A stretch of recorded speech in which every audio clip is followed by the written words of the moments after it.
outline presentasi kita hari ini. Pertama, saya akan review lagi ya teman-teman. Jadi pengenalan saham syariah, kriteria saham syariah, terus bedanya trader sama investor apa. Terus saya akan bahas untung dari pasar saham itu ekspektasinya berapa persen sih gitu.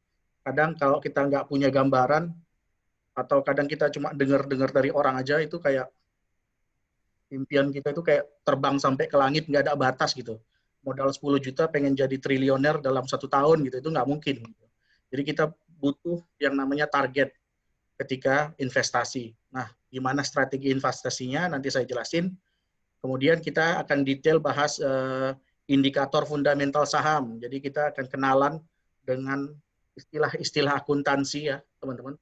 Karena kalau kita mau ngerti fundamental perusahaan, kinerja keuangan perusahaan, fundamental itu kata lain dari kinerja keuangan teman-teman, bagi yang teman-teman yang pemula ya. Nah, kita harus ngerti yang namanya aset, equity, liability, income, debt, cash. Nah, ntar ada rasio-rasio keuangan yang namanya NPM, ROE, DER, current ratio, free cash flow, dividend yield, banyak lah. Nanti kita akan coba lihat satu-satu di 2 jam ke depan. Nah, kemudian kita akan bahas yang namanya valuasi harga saham. Jadi kita kenalan dengan bagaimana sih kita tahu harga saham ini sedang murah atau mahal. Itu ada 2 jenisnya. Yang pertama namanya absolute valuation, yang kedua namanya relative valuation. Di pagi ini kita ntar akan diskusi tentang yang namanya relative valuation aja ya teman-teman. Kemudian saya akan jelaskan yang namanya PBV versus ROE. Ntar kita jelaskan. Nah, sekarang kita mulai dari awal ya, karena ini kata Mas Wandi untuk pemula, jadi saya nyiapinnya itu beneran dari awal gitu loh. Nah, saham itu apa sih, teman-teman? Saham itu bukti kepemilikan suatu perusahaan yang merupakan klaim atas penghasilan dan kekayaan perusahaan gitu, teman-teman. Jadi kalau teman-teman punya saham suatu perusahaan, ketika perusahaan itu untung, teman-teman itu berhak mendapatkan untung itu, berapa rupiahnya. Kalau teman-teman punya 50% sahamnya, ya untungnya bisa dibagi 2.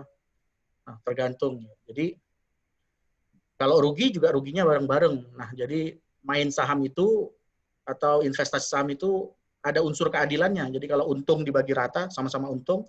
Kalau rugi juga dibagi rata, sama-sama rugi. Sesuai proporsi berapa banyak saham yang kita pegang.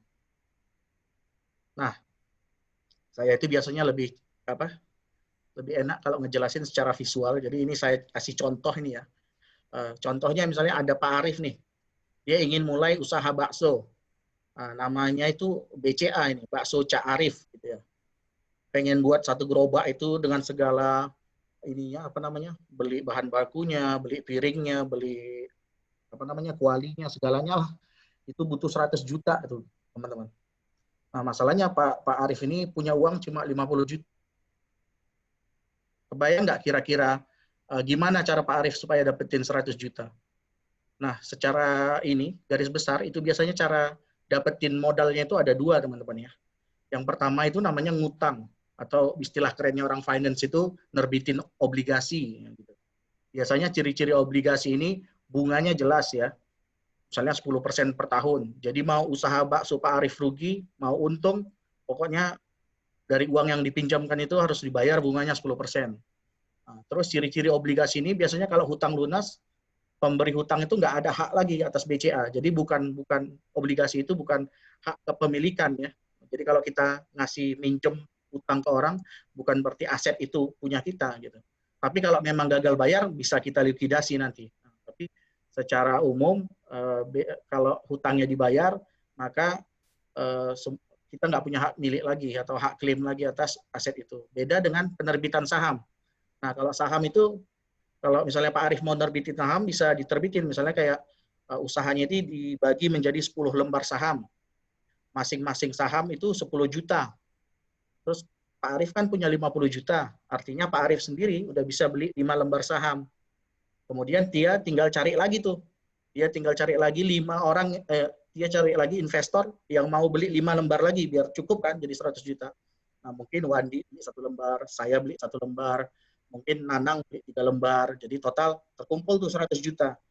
Jadi si Nanang butuh punya 30% kepemilikan, si Dito punya 10%, si Wandi punya 10%, dan Pak Arif punya 50%. Ya.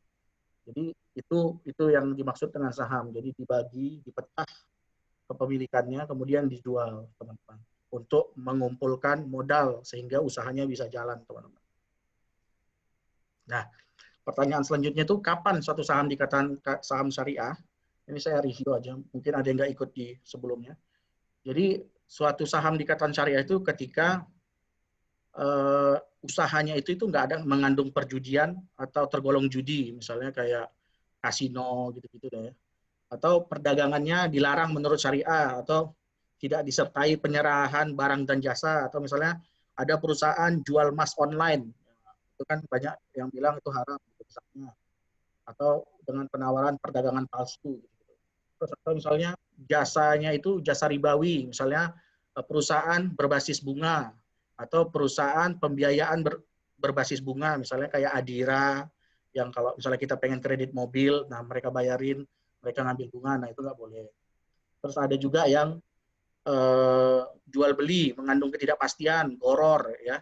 Contohnya misalnya perusahaan asuransi, misalnya AXA atau apalah, gitu ya.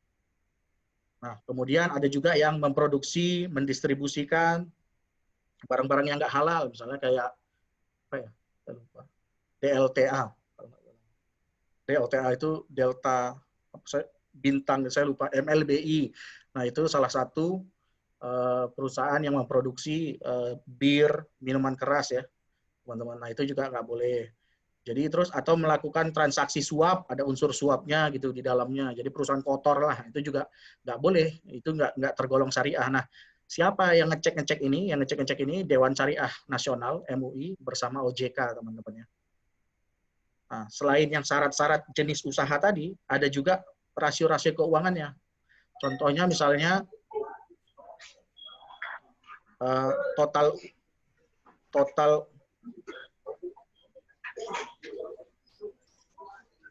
misalnya total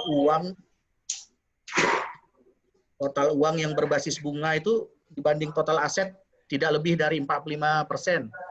Misalnya ada tadi Pak Arief ya, punya modal 100 juta katakan. Terus beliau minjam ke bank 100 juta lagi untuk usahanya, teman-teman ya. Artinya kan asetnya itu total 200 juta kan, karena modal sendiri 100, kemudian utangnya juga 100, jadi total 200. Nah, jadi kalau dirasiokan, dibagikan, utangnya itu udah 50% dari total asetnya. Artinya punya apa usahanya Pak ini tadi, Pak Arief tadi, itu udah nggak syariah lagi dari segi ini tadi kriteria yang ditetapkan oleh MUI tadi ini. Kemudian ada lagi kriteria yang mengatakan total pendapatan bunga yang tidak halalnya, jadi pendapatan yang tidak halal itu lebih kecil dari 10%, teman-teman ya. Kenapa harus 10%? Kenapa? Karena memang ada perusahaan yang secara core bisnis itu core bisnisnya halal, tapi memang tidak bisa dihindarkan ada sedikit penghasilan yang tidak halal. Contohnya misalnya ya, ini kita ambil contoh, ada perusahaan penerbangan Indonesia lah, apa namanya, katakan perusahaan Garuda, katakan Garuda ya, kita sebut merek aja. Garuda, penerbangannya Jakarta London. Sebenarnya kan itu pendapatannya halal kan, jual tiket. Nah, selama penerbangan di atas dia jual bir, katakan untuk bule-bule itu. Nah, birnya kan haram kan ya. Nah, tapi bukan lantas mereka menjual bir, pendapatannya perusahaannya jadi langsung nggak syariah, teman-teman ya, menurut MUI. Jadi kalau penghasilan tidak halalnya masih di bawah 10% dari total, itu menurut mereka ini masih bisa ditolerir. Itulah intinya, teman-teman. Jadi memang kriterianya menurut saya sih pribadi cukup ketat ya, teman-teman. Jadi harus bisnisnya bagus, terus rasio keuangannya bagus. Mungkin teman-teman kalau ada yang strict ya, saya ingin bahas sedikit. Misalnya rasio utangnya 45%. Itu kan besar banget Mas gitu, kok 45%. Padahal kan dalam agama misalnya ada orang yang beranggapan satu rupiah pun riba nggak boleh, ini malah 45%. Ya kembali lagi kayak jawaban di diskusi sebelumnya dengan Ustadz yang sebelumnya, karena memang perbankan Indonesia itu masih didominasi oleh perbankan konvensional. Jadi kalau misalnya kita pengen bangun jembatan 35 triliun gitu ya, mungkin nggak akan ada perbankan syariah yang kayak BRIS, BTPS, nggak akan mungkin sanggup menyediakan uang 35 triliun karena size mereka juga masih kecil. Makanya hari ini apa namanya? Rasionya ini 45%, teman-teman. Tapi bisa jadi ke depan semakin berkembangnya perbankan syariah, nanti rasio syariahnya ini diturunkan. Jadi 40%, lama-lama 35%. Nah, ya kita sedang berevolusi lah menuju perbankan yang lebih islami. Yang perlu saya inikan lagi, ini udah dijelasin juga, intinya SOTS. SOTS itu sistem syariah online trading system. Intinya itu akun kita itu udah di set otomatis. Kita itu nggak mungkin bisa beli saham yang nggak syariah, teman-teman. Jadi kalau kita misalnya fiturnya ini hanya saham syariah yang didapat ditransaksikan. Kemudian hanya transaksi tunai. Jadi misalnya teman-teman punya uang di akun 1 juta, pengen beli saham seharga 2 juta. Nah, itu langsung ditolak. Uang Anda tidak cukup.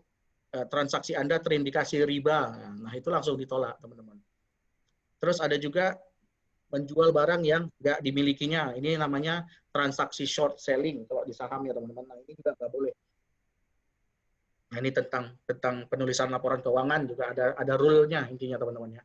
Nah, jadi enaknya punya akun yang udah disetting syariah itu kita udah otomatis. Nah, kalau bisa nggak Mas saya investasi syariah, tapi akunnya akun pribadi? Kalau menurut Ustadz yang kemarin katanya bisa ya. Saya juga setuju sih. Selagi kita bisa mengendalikan diri kita hanya membeli saham-saham syariah dan hanya membeli sesuatu yang tunai, misalnya punya uang 1 juta ya belinya jangan lebih dari 1 juta. Nah, itu sih menurut saya bisa aja. Tapi kalau bagi teman-teman yang strict, yang pengen hati-hati banget, mending daftar akun yang syariah. Contohnya misalnya adanya di iPod Syariah. Terus kalau Mandiri Sekuritas ada versi syariahnya, BNI Sekuritas ada versi syariahnya, ya teman. Untuk kehati-hatian aja. Sekarang kita lanjut nih. Trader versus investor. Yang mana yang lebih syariah, teman-teman? Jadi di dalam investasi saham itu ada dua kubu, teman-teman ya. Namanya investor, ada satu lagi trader. Nah, investor ini biasanya menilai satu saham itu kapan harus dibeli, kenapa saham itu dibeli, itu berdasarkan fundamental perusahaan, kinerja keuangannya. Kalau perusahaan yang menguntungkan, utangnya sedikit, nah ini bagus nih, bagus. Nah, kalau trader nggak pentingin itu. Yang penting, harga bulan lalu 1.000, harga bulan ini 1.200, udah naik 20% bulan nih. Kemungkinan besar bulan depan jadi 1.400 nih. Oh, mantap nih. Nah, dia hanya dari pergerakan saham begitu dia udah bisa langsung ambil keputusan beli karena kemungkinan besar nih pasti bakal naik nih. Nah, gitu. Jadi itu beda investor dari trader dari sisi analisisnya. Investor sendiri ada yang jangka pendek, yang misalnya mainnya cuma 1 bulan, 1 tahun, ada jangka menengah, yang 1 tahun sampai 3 tahun, ada jangka panjang teman-teman ya, yang 5 sampai 10 tahun ya. Jadi pokoknya nabung terus untuk sekolah anak misalnya, umur 30 kayak saya ini kan anak saya masih umur 2 tahun. Nah, kalau saya mau investasi untuk uang sekolah anak saya nanti bisa tabung 500.000 sebulan, 500.000 sebulan sampai 10 tahun ke depan gitu. Nah, investor ini biasanya ciri khasnya kalau harga turun dia beli. Karena artinya dia bisa, ibaratnya teman-teman sedang mengkoleksi baju. Pertama kali beli baju harganya 100.000. Nah, kemudian bulan depan harga baju itu jadi 80.000. Nah, si investor itu melihat itu dari sisi diskon. Berarti barang ini, baju ini sedang diskon nih. Jadi dia beli lagi. Kalau turun, beli. Makin diskon, makin beli. Nah, kalau trader, ngelihatnya dari sisi yang berbeda. Kalau misalnya tadinya beli baju pertama, 100.000. Bulan depan jadi 80.000. Yang dalam pikiran trader itu, berarti baju yang sedang di tangannya, yang sedang dimilikinya, itu harganya udah turun tuh, gitu kan. Yang tadinya nilainya jadi 100.000 kok malah jadi 80.000. Jual sekarang gitu. Daripada ntar makin turun jadi 60.000, mending gua jual rugi 20.000 daripada rugi 40.000 atau rugi 50.000 atau rugi makin dalam lah. Nah, ini yang disebut di pasar saham namanya cut loss ya teman-teman. Jadi jual rugi. Nah, ini tipikal orang yang trading tuh biasanya harus begitu, harus cut loss. Biasanya itu harga turun tidak sesuai prediksi, maka kita akan jual rugi. kembali kita beli lagi nanti kalau udah mulai naik lagi, misalnya udah turun harga bajunya dari 100 ke 50.000, dari 50.000 kemudian minggu depannya naik jadi 60.000, naik jadi 65 gitu. Nah itu si trader masuk lagi tuh beli lagi di harga bawah, di harga bawah. Nah kalau investor itu biasanya dia akan mantau market sekilas atau bahkan nggak dipantau.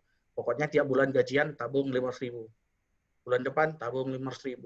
Nah kalau trader ini biasanya lebih sering mantau market. Bahkan biasanya kalau beginner itu kalau udah kecanduan, apalagi lagi zaman WFH gini kan, nggak ada kerjaan kan teman-teman, nggak di kantor, nah itu bisa seharian tuh di depan komputer, di depan HP, mainin HP aja. Ya. Apalagi sekarang trading bisa pakai robot ya teman-teman, buat trader. Nah kalau contoh yang terkenal itu, mungkin teman-teman kenal Warren Buffett ya, itu investor yang terkenal lah.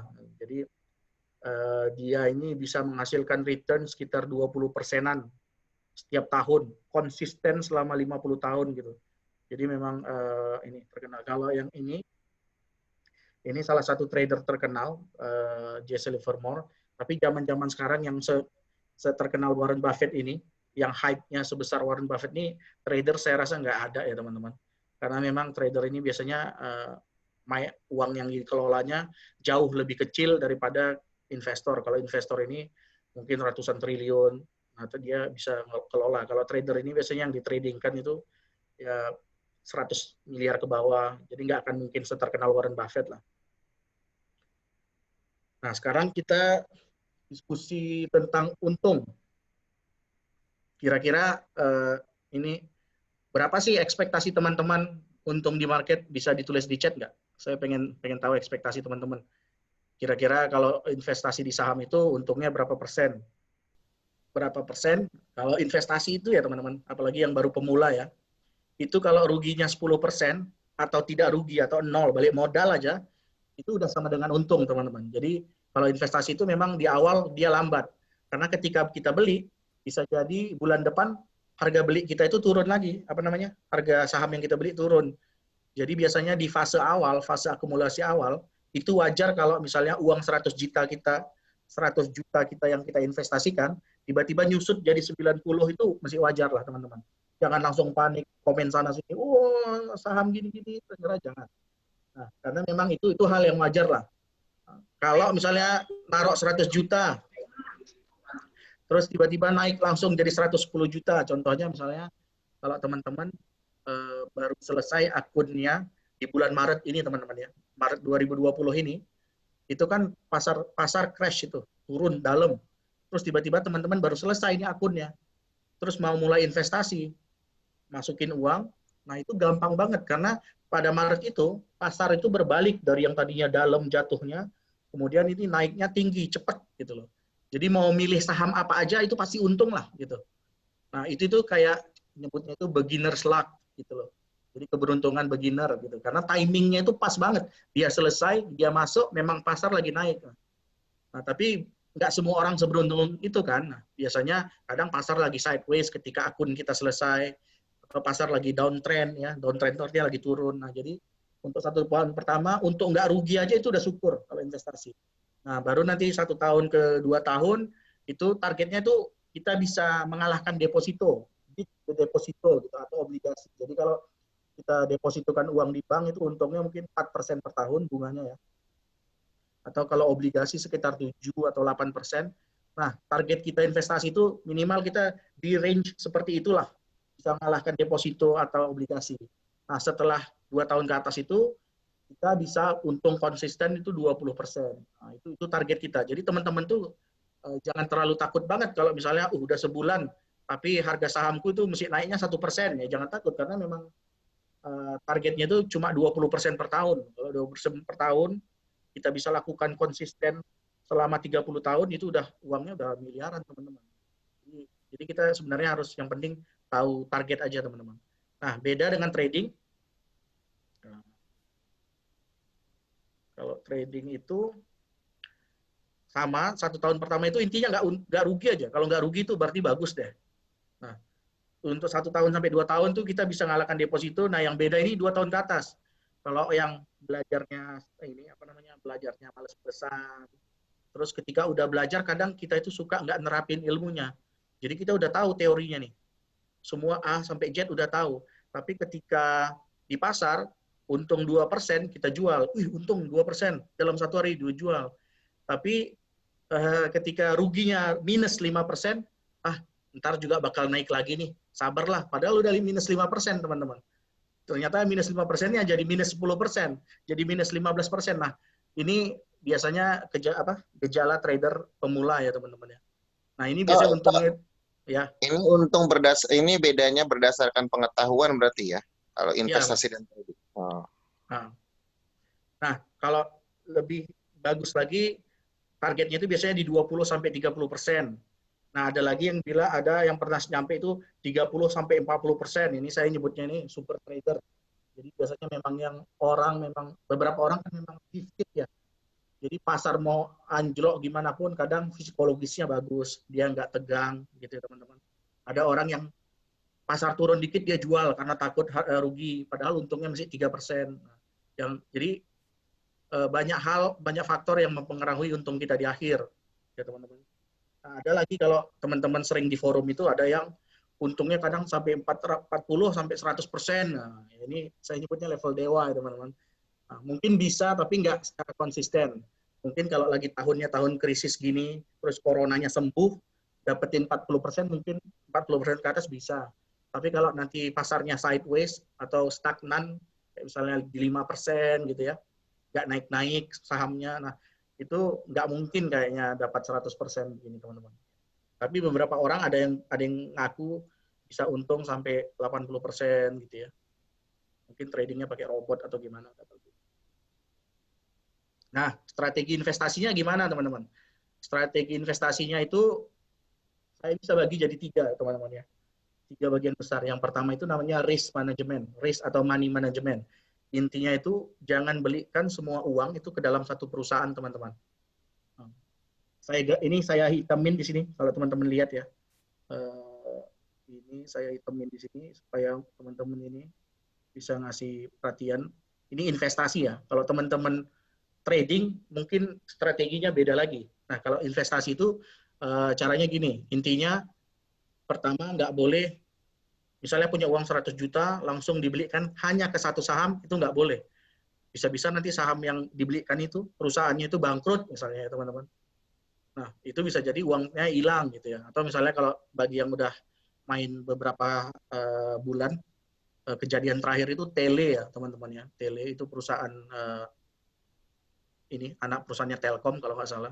Itu katanya investasinya ininya bagus, fundamentalnya, tapi ternyata nggak bisa bayar utang, sekarang disuspend, orang yang punya sahamnya udah nggak bisa jual lagi, bingung tuh uangnya ketahan.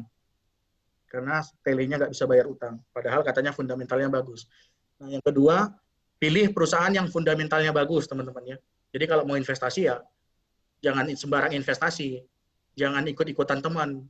Oh, ini harga batu bara mau naik gitu ya, padahal saham yang diinvestasikannya perusahaannya jelas nggak baik gitu, rasionya itu udah jelas ngaco gitu. Hati-hati teman-teman ya. Nah, mending main aman lah yang rasionya bagus gitu. Nah, kemudian beli saham yang harganya atau valuasinya itu sedang terdiskon. Jadi kalau beli itu kita itu harus melihat, teman-teman, selama ini harganya berapa. Katakan misalnya satu saham selama ini harganya 100, 100, 100, kemudian tahun ini harganya turun jadi 50. Nah, ini teman-teman bisa mulai beli, tapi pastikan belinya itu ketika harganya sedang mulai kembali naik ya, teman-teman. Nah, ini kalau jelas lagi dengan gambar ya. Nah, kita balik lagi yang ke risk management tadi. Ini kalau kata ini ada penulis teori yang terkenal yang namanya modern portfolio theory. Jadi teori untuk menyusun portofolio kita secara modern, berapa banyak sih saham yang bagusnya. Nah, mereka itu bilang kalau paling optimal itu kita itu harus punya 20 saham untuk investasi agar resikonya itu paling kecil, teman-teman ya. Jadi 20 saham. Kalau jadi trader nggak mungkin kan 20 saham itu pusing banget. Tapi kalau sebagai investor sebenarnya 20 saham itu masih make sense karena nggak tiap hari dilihatin. Nah, semakin di kurva ini semakin kecil jumlahnya itu resikonya semakin gede. Nah, makanya kalau teman-teman lihat ini di di sini mungkin teman-teman bisa pilih di sini. Di sini ini 20. Mungkin bisa milih 15 atau milih 10 ya teman-teman. Tapi jangan di daerah dekat-dekat sini atau misalnya di bawah 10. Saya nggak rekomendasikan, apalagi untuk teman-teman yang pemula, investasi di kurang dari 10. Karena biasanya harganya volatile banget. Ya. Jadi hari ini investasi 100 juta di 7 perusahaan, itu sangat gampang tiba-tiba dicek sore, tiba-tiba udah jadi 95 aja. Nah, itu fluktuasinya gampang. Jadi kalau bisa minimal di atas 10 ke atas, atau kalau mau lebih dikit lagi 8, 9 boleh ditolerir lah.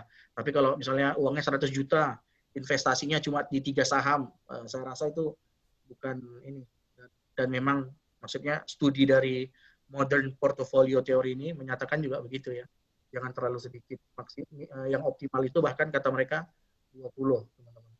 Tapi kalau uangnya dikit, kita masukin ke 20 saham, juga rasanya cuma nambah-nambah kerjaan aja kan teman-teman. Makanya saya selalu, kalau bagi yang pemula, apalagi di Indonesia kan, biasanya kan pemula nggak akan langsung naruh 500 juta gitu kan. Paling yang diletakin cuma 10 juta. Nah itu mungkin bisa dipilih 10 saham, saham 1 juta gitu. Nah kemudian nih yang terakhir ini, poin yang terakhir ini saya pengen perjelas lagi. Beli saham yang harganya udah murah dan sedang kembali naik teman-teman ya. Saya masih ingat di 2018 atau 2000 berapa, saya itu pernah debat sama teman saya. Dia bilang Toto ini bagus. Toto, teman-teman tahu Toto nggak? Toto itu ini apa? WC itu loh. WC keramik yang di kamar mandi. Nah, saya bilang, itu kan sebenarnya marketnya kecil banget ya. Orang ganti WC kan juga mungkin seumur hidup nggak pernah ganti WC-nya gitu kan. Jadi dari segi demand harusnya kan nggak terlalu banyak gitu. Harusnya banyak bisnis model yang lebih bagus lah gitu ya. Nah, dia beli saat itu karena dia udah ngelihat ini saham ini udah mulai naik ya teman-teman. Padahal ini trennya mesti jangka panjang tuh mesti turun kan, kalau kita lihat ini dari tahun 2016 ini saham masih turun gitu. Tapi dia nekat masuk ya, sekarang apa? Sahamnya ambles teman-teman. Jadi pastikan kalau teman-teman mau beli saham yang diskon, tren jangka panjang itu nggak sedang turun ya teman-teman. Karena bisa jadi nanti naiknya itu cuma sesaat, habis itu turun lagi lebih dalam. Yang tadinya udah senang sesaat karena sahamnya naik nih, lihat nih aku udah untung 20%. Dia nambah modal lagi, masukin lagi bulan depan, gajian tambah modal. Tahunya 3 bulan kemudian sahamnya turun, ambles. Jadi pastikan kalau beli saham yang kalau saya nyebutnya itu, pastikan beli saham yang murah tapi bukan murahan ya teman-teman ya. Jadi memang harus dinilai juga bisnisnya gimana, jangka panjangnya ya.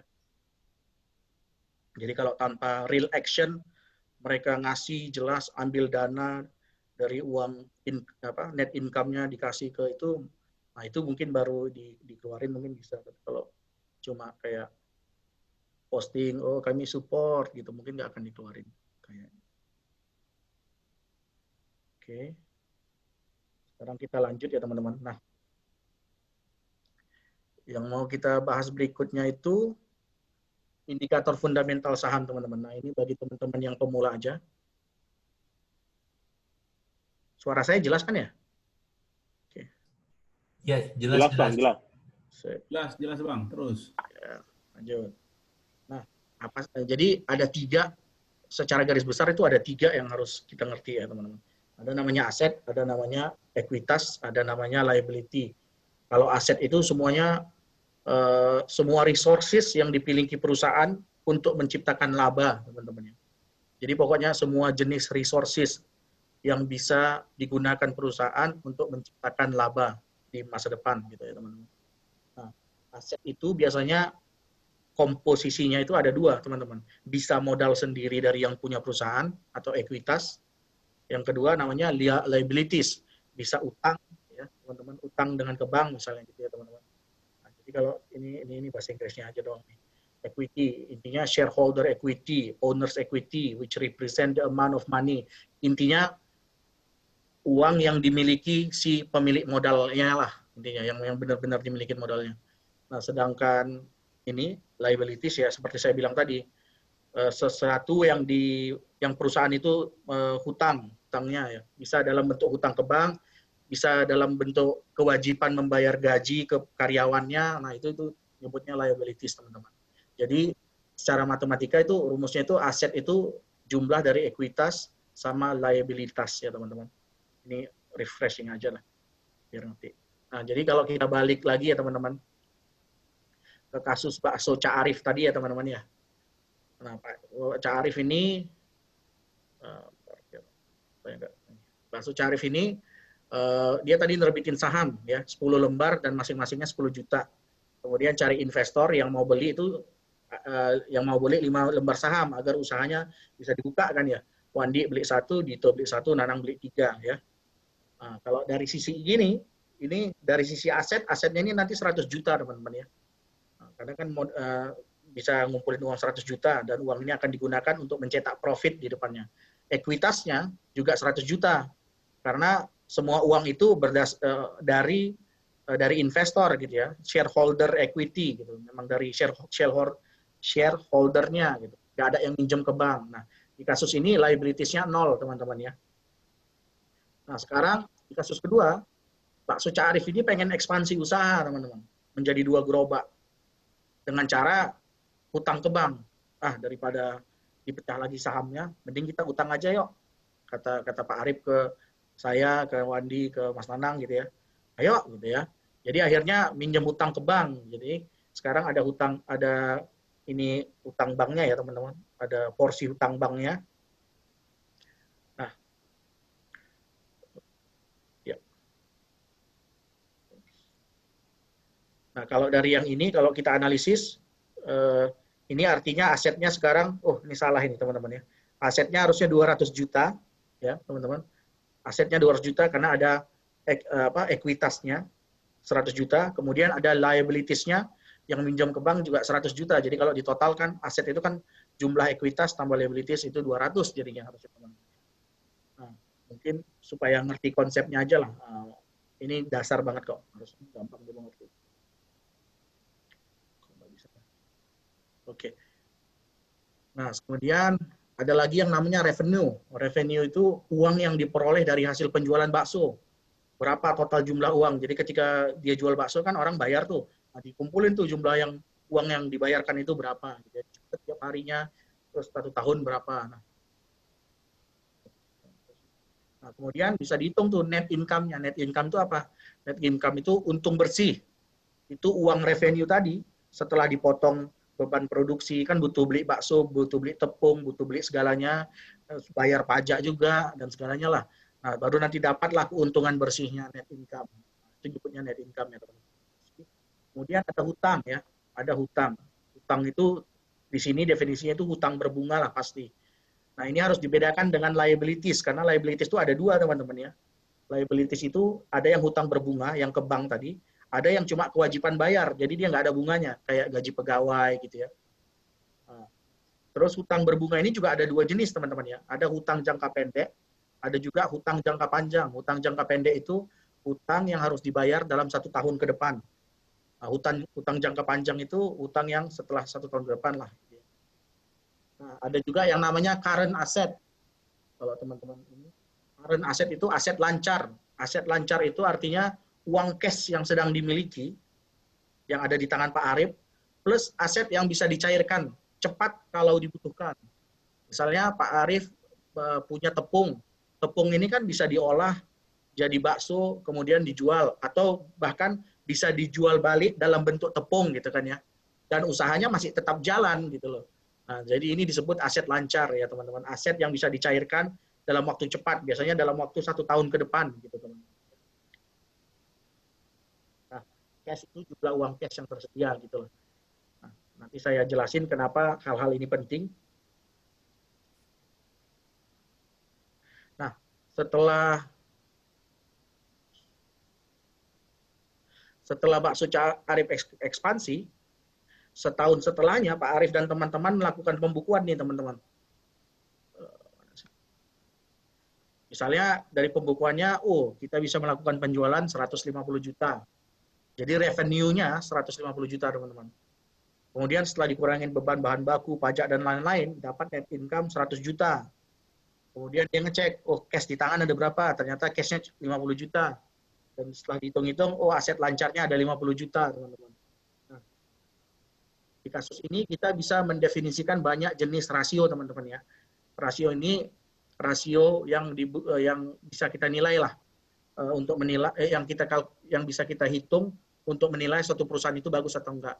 Contohnya itu NPM. NPM ini net profit margin bahasa kerennya, teman-teman. Itu net income dibagi revenue. NPM ini menunjukkan seberapa menguntungkannya model bisnis kita. Misalnya ada Pak itu tadi jual baksonya harganya 10.000, tapi modalnya 8.000. Nah, itu bisa dihitung net income dibagi revenue-nya berapa. Nah, RO semakin besar nilai NPM ini, artinya bisnis kita itu semakin menguntungkan, teman-teman ya. Nah, sama juga dengan ROI. ROI ini net income dibagi equity, teman-teman ya. Jadi, Pak, nanti saya jelasin lah ininya ya, contoh kasusnya. Intinya ini seberapa menguntungkannya perusahaan itu dalam 1 tahun itu. Gitu. Jadi kalau nilainya makin tinggi, katakan 100%, artinya itu makin bagus. Ya, teman-teman. Kalau misalnya cuma 5% atau 10%, itu perusahaannya perusahaan yang lambat, yang tidak terlalu menguntungkan. Terus ada lagi yang namanya rasio DER. Ini debt dibagi ekuitasnya, teman-teman. Jadi kalau debt-nya itu terlalu besar, bahkan lebih besar dari ekuitasnya, punya modal 100 juta, tapi utang ke banknya 200 juta. Artinya utangnya lebih besar 2 kali daripada equity-nya. Nah, ini perusahaan yang gampang bangkrut, teman-teman. Ini resiko gagal bayarnya utangnya 200. Equity-nya sendiri cuma 100. Nah, bayangin aja teman-teman kalau ada sesuatu misalnya usahanya bangkrut atau kasus corona gini semuanya lockdown, utang kan tetap harus dibayar. Mau jual, mau likuidasi pun ekuitasnya nggak nyampe untuk melunasin utangnya, teman-teman. Nah, jadi hati-hati dengan perusahaan yang debt to equity ratio-nya, DER-nya itu gede, teman-teman. Nah, kemudian ada lagi yang namanya current ratio, teman-teman. Current ratio itu current asset, yang kayak saya jelasin sebelumnya, aset yang bisa dicairkan dalam waktu yang cepat, ya teman-teman, dengan short term debt, ya teman-teman, utang jangka pendek. Jadi kenapa sih gunanya ini? Ini untuk melihat kemampuan bayar hutang perusahaan dalam waktu dekat. Misalnya bank harus bayar 100 juta dalam bulan depan. Kira-kira bisa nggak Pak ini tadi, Pak apa namanya tadi, Pak Arif tadi menjual aset lancarnya, tepungnya, atau jual baksonya, atau jual kursinya, atau apalah, untuk menyediakan bunga hutang tadi, teman-teman. Jadi, biasanya current ratio ini yang diperhatikan untuk menentukan perusahaan itu gagal bayar atau enggak. Nah, kemudian ada FCF, ini uang yang masuk, teman-teman, ya, free cash flow. Jadi, jumlah uang yang masuk ke dalam perusahaan. Nah, banyak perusahaan itu kadang ngakunya untung, ya, teman-teman. Jadi secara laporan keuangan, ROI-nya positif, teman-teman. Dia nguntung. Tapi secara cash flow, dia nggak untung. Nggak ada uang masuk. Sebenarnya dia nggak nerima cash. Jadi ibaratnya ada orang beli bakso, Pak Arifnya udah ngasih baksonya, tapi yang beli ini juga ngutang. Pak, ngutang. Gitu. Jadi Pak Arif nggak nerima cash. Tapi di keuntungan itu udah diakuin sebagai untung kan, karena itu udah piutang gitu kan, udah ada, oh ini ada yang beli kok, baksonya laku ya. Jadi secara ROI-nya udah tinggi, udah positif. Tapi secara kas, yang beli baksonya itu pada ngutang semua, teman-teman. Nah, ini yang bahaya ya, apalagi kayak misalnya di kasus kayak corona gini, tiba-tiba baksonya tutup, nggak bisa jualan bakso, ya. Mau jual aset, current asetnya juga nggak bisa dijual. Karena misalnya semuanya lagi lockdown, siapa yang mau beli aset coba lagi zaman sekarang. Jadi untuk membayar bunga bank itu kita sepenuhnya bergantung pada cash yang ada. Nah bayangkan kalau selama ini si tukang baksonya ini diutangin terus, nggak pernah ada yang bayar cash ke dia gitu. Nah ini perusahaan yang cenderung gampang bangkrut lah teman-teman, hati-hati. Jadi pastikan FCF-nya ini lebih besar dari 0, artinya si perusahaan itu memang menerima uang cash nyata ya teman-teman. Karena ada perusahaan yang kadang ngakunya untung tapi ternyata nggak nerima cash ya, banyak gitu teman-teman. Nah, jadi kalau kita ke contoh yang tadi ya teman-teman ya, ada penjualan 150 juta, diperoleh net income 100 juta, cash di tangan 50 juta, terus aset lancarnya katanya 150 juta, equity-nya 100 juta, debt-nya 100 juta juga. Nah, ini kalau kita hitung rasionya ini, NPM-nya, NPM itu net income dibagi revenue. Net income-nya, berapa ini net income-nya? 100. Revenue-nya atau penjualannya 150 juta. Harusnya ini 66,66 ya teman-teman ya. Saya 75. Nah, jadi net profit margin-nya itu 66% ya teman-teman. Ini contoh bisnis yang bagus nih. Artinya Pak Arifnya ini baksonya itu ngejualnya dengan harga yang mahal teman-teman. Kalau dilihat untungnya ini kan net income 100 juta teman-teman ya. Ekuitasnya sendiri, modalnya sendiri, padahal itu cuma 100 juta teman-teman. Jadi ini kalau dihitung ROI-nya ini 100%. Nah, ini contoh perusahaan yang bagus. Nah, di Indonesia itu yang ROI-nya 100% itu cuma Unilever, teman-teman. Jadi selain Unilever itu setahu saya nggak ada perusahaan yang bisa untung 100%. Jadi kalau size perusahaannya katakan 50 triliun, untung tahun depan dia juga bisa cetak 50 triliun gitu. Karena memang Unilever kan kita nggak bisa lepas dari produk Unilever lah kalau di Indonesia sekarang ya. Nah, kalau di kasus ini debt to equity rasionya itu 100% atau sama dengan 1 ya. Karena kalau debt-nya itu 100 juta, equity-nya juga 100 juta. Nah, ini yang kayak gini-gini tuh sebenarnya kalau di pasar saham tuh bahaya teman-teman ya. Kalau ada yang punya debt 100, equity-nya 100 gitu. Itu ini kayak perbatasan lah, batas banget ini. Harusnya itu kalau punya equity 100, utangnya itu cuma 20, cuma 40, 50 gitu. Jadi ketika dia harus bayar hutang, dia punya ekuitas yang cukup ngebayar gitu ya teman-teman. Terus kalau dilihat aset lancarnya kan ini kan 150 katanya ya. Terus dibagi hutangnya sendiri 100. Jadi ini kalau dibagi 150 bagi 100 ini 1,5. Nah, ini bagus teman-teman ya. Artinya untuk membayar hutang si 100 ini, si Pak Bejo ini punya aset lancar 150 juta. Jadi bisa dicairkan entah jual tepung, entah jual minyak yang dijual balik, yang udah di stok dijual balik, atau dia jual baksonya di push ya. Aset lancar intinya harus bisa membayar utang jangka pendeknya. Kemudian dia kan nerima cash ya, 50 juta. Yang tadinya cashnya nggak punya kan. Cashnya habis untuk beli bahan baku tadi di awal, waktu narikin modal. Nah, sekarang udah punya cash 50 juta di tangan. Artinya free cash flow-nya udah di atas 0. Nah, ini artinya memang benar perusahaannya solid ya teman-teman. Nah, sekarang pertanyaannya itu kan kasus Pak Bejo. Kalau di market itu kriteria yang fundamental baik itu yang gimana sih Mas? Nah, dari 4 tahun pengalaman saya, 5 tahun pengalaman saya, itu kalau bisa kita pilih perusahaan yang NPM-nya di atas 5% teman-teman ya. Jadi kalau NPM-nya kecil banget, 1%, 2%, misalnya contohnya biasanya retail itu kecil teman-teman. Kayak misalnya jual permen, jualnya harga Rp100 satu permen. Modal untuk buat permennya 98. Nah, jadi ngambil untungnya tipis. Tapi nanti jual permennya banyak. Dia mainnya di volumenya ditinggiin. Mungkin 1 tahun bisa jual 1 miliar permen. Tapi margin profitnya sendiri dia cuma kecil 2%. Nah, perusahaan-perusahaan gini dihindari teman-teman. Minimal kalau bisa 5%. Makin besar makin bagus ya teman-teman. Nah, kemudian ROI-nya, return to equity-nya. Kalau kayak kasus tadi, Pak Bejo, kalau dia punya modal awal 100 juta, minimal untungnya 1 tahun, untung bersihnya itu harus 10 juta, teman-teman. Ini kondisi realnya begini, teman-teman ya. Nah, jarang banget yang kayak Pak Bejo tadi, ROI-nya 100 itu jarang, cuma Unilever. Nah, jadi kalau udah di atas 10% aja, itu udah bagus banget, teman-teman. Nah, lebih bagus lagi kalau di atas 15%. Ini pengetahuan ini penting juga untuk teman-teman. Apalagi yang kerja di luar negeri, kadang balik ke Indonesia, TKI di luar negeri, terus balik ya. Saya punya beberapa kenalan TKI di Korea, balik ke Indonesia, terus ditawarin, oh ayo buka galon depot galon gitu ya, depot air, galon air. Nanti kasih aku 20 juta, modalin aku 20 juta. Nanti sebulan aku kasih deh kamu 5 juta gitu untungnya. Nah, itu kan udah nggak bener tuh.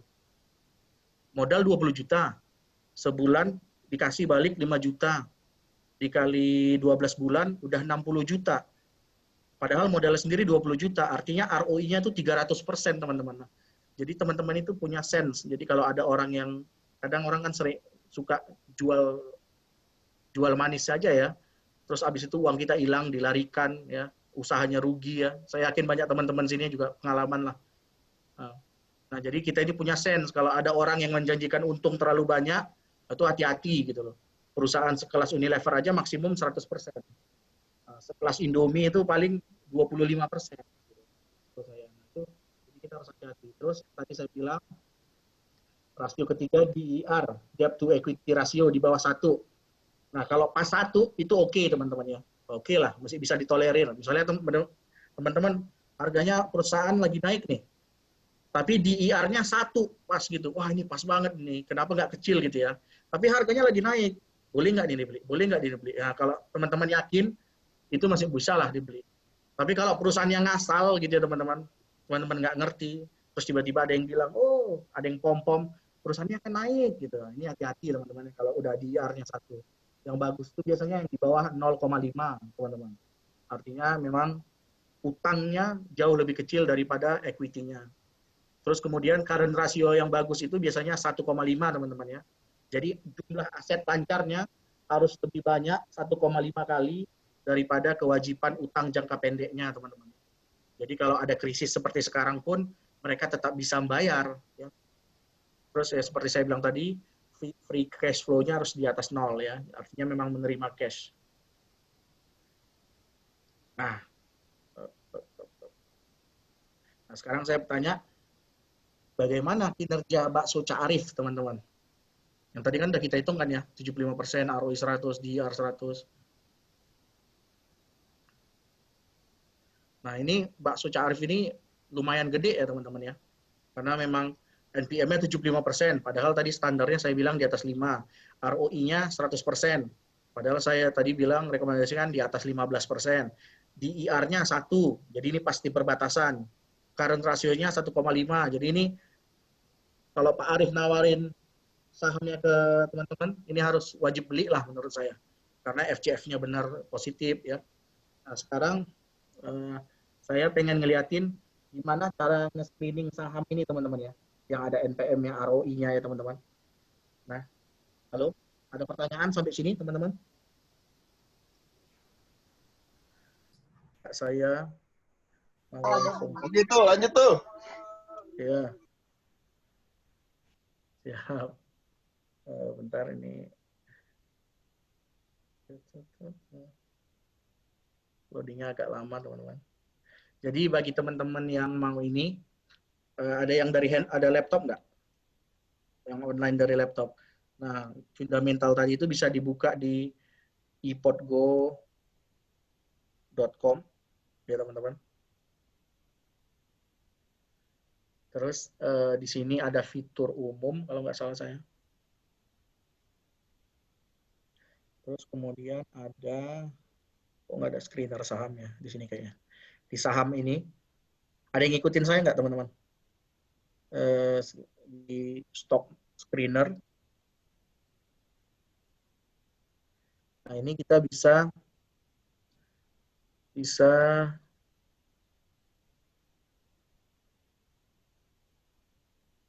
ini ada pertanyaan teman-teman. PER itu termasuk yang relevan nggak buat ngukur baik enggaknya saham? Nah, jadi menurut saya ya banyak yang salah kaprah. PER dan PBV itu tidak menilai baik buruknya suatu perusahaan. PER itu menilai mahal murahnya suatu saham. Jadi ini dua hal yang berbeda teman-teman ya. Ada parameter baik buruknya, ada parameter mahal atau murahnya. Contohnya misalnya ya kalau saya bahasakan dengan bahasa sehari-hari, ada cewek rajin sholat, semuanya bla bla bla bla, nggak pernah keluar, pinter banget. Nah itu kan parameter menilai kualitas si cewek itu. Pas mau dilamar, bapaknya minta uang lamaran 500 juta gitu ya. Nah itu beda lagi kan. Nah itu parameter mahal atau murahnya gitu. Nah itu yang disebut PE tadi. Jadi kita membandingkan price dengan earning-nya. Nah tapi yang kita barusan bahas tadi, itu bagian menilai kualitas si cewek itu, menilai kualitas perusahaan itu. Perusahaannya itu bagus atau enggak, dilihat dari income, dilihat dari debt, ya. Jadi, ntar kita bahas PE kalau mau, tapi ini bukan menilai baik bagusnya, tapi mahal atau murahnya. Nah, jadi cewek itu PIR-nya berapa tuh?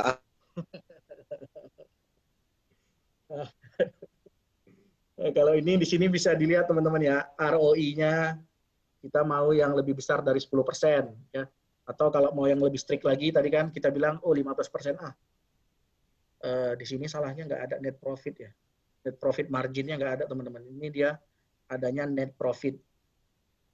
Saya nggak usah masukin net profit marginnya. Kemudian debt to equity-nya yang ini teman-teman ya. Saya pengennya yang di bawah 1.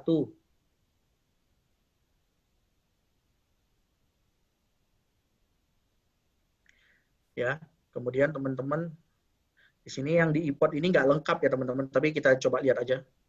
Nah ini ntar, loh, kok nggak ini?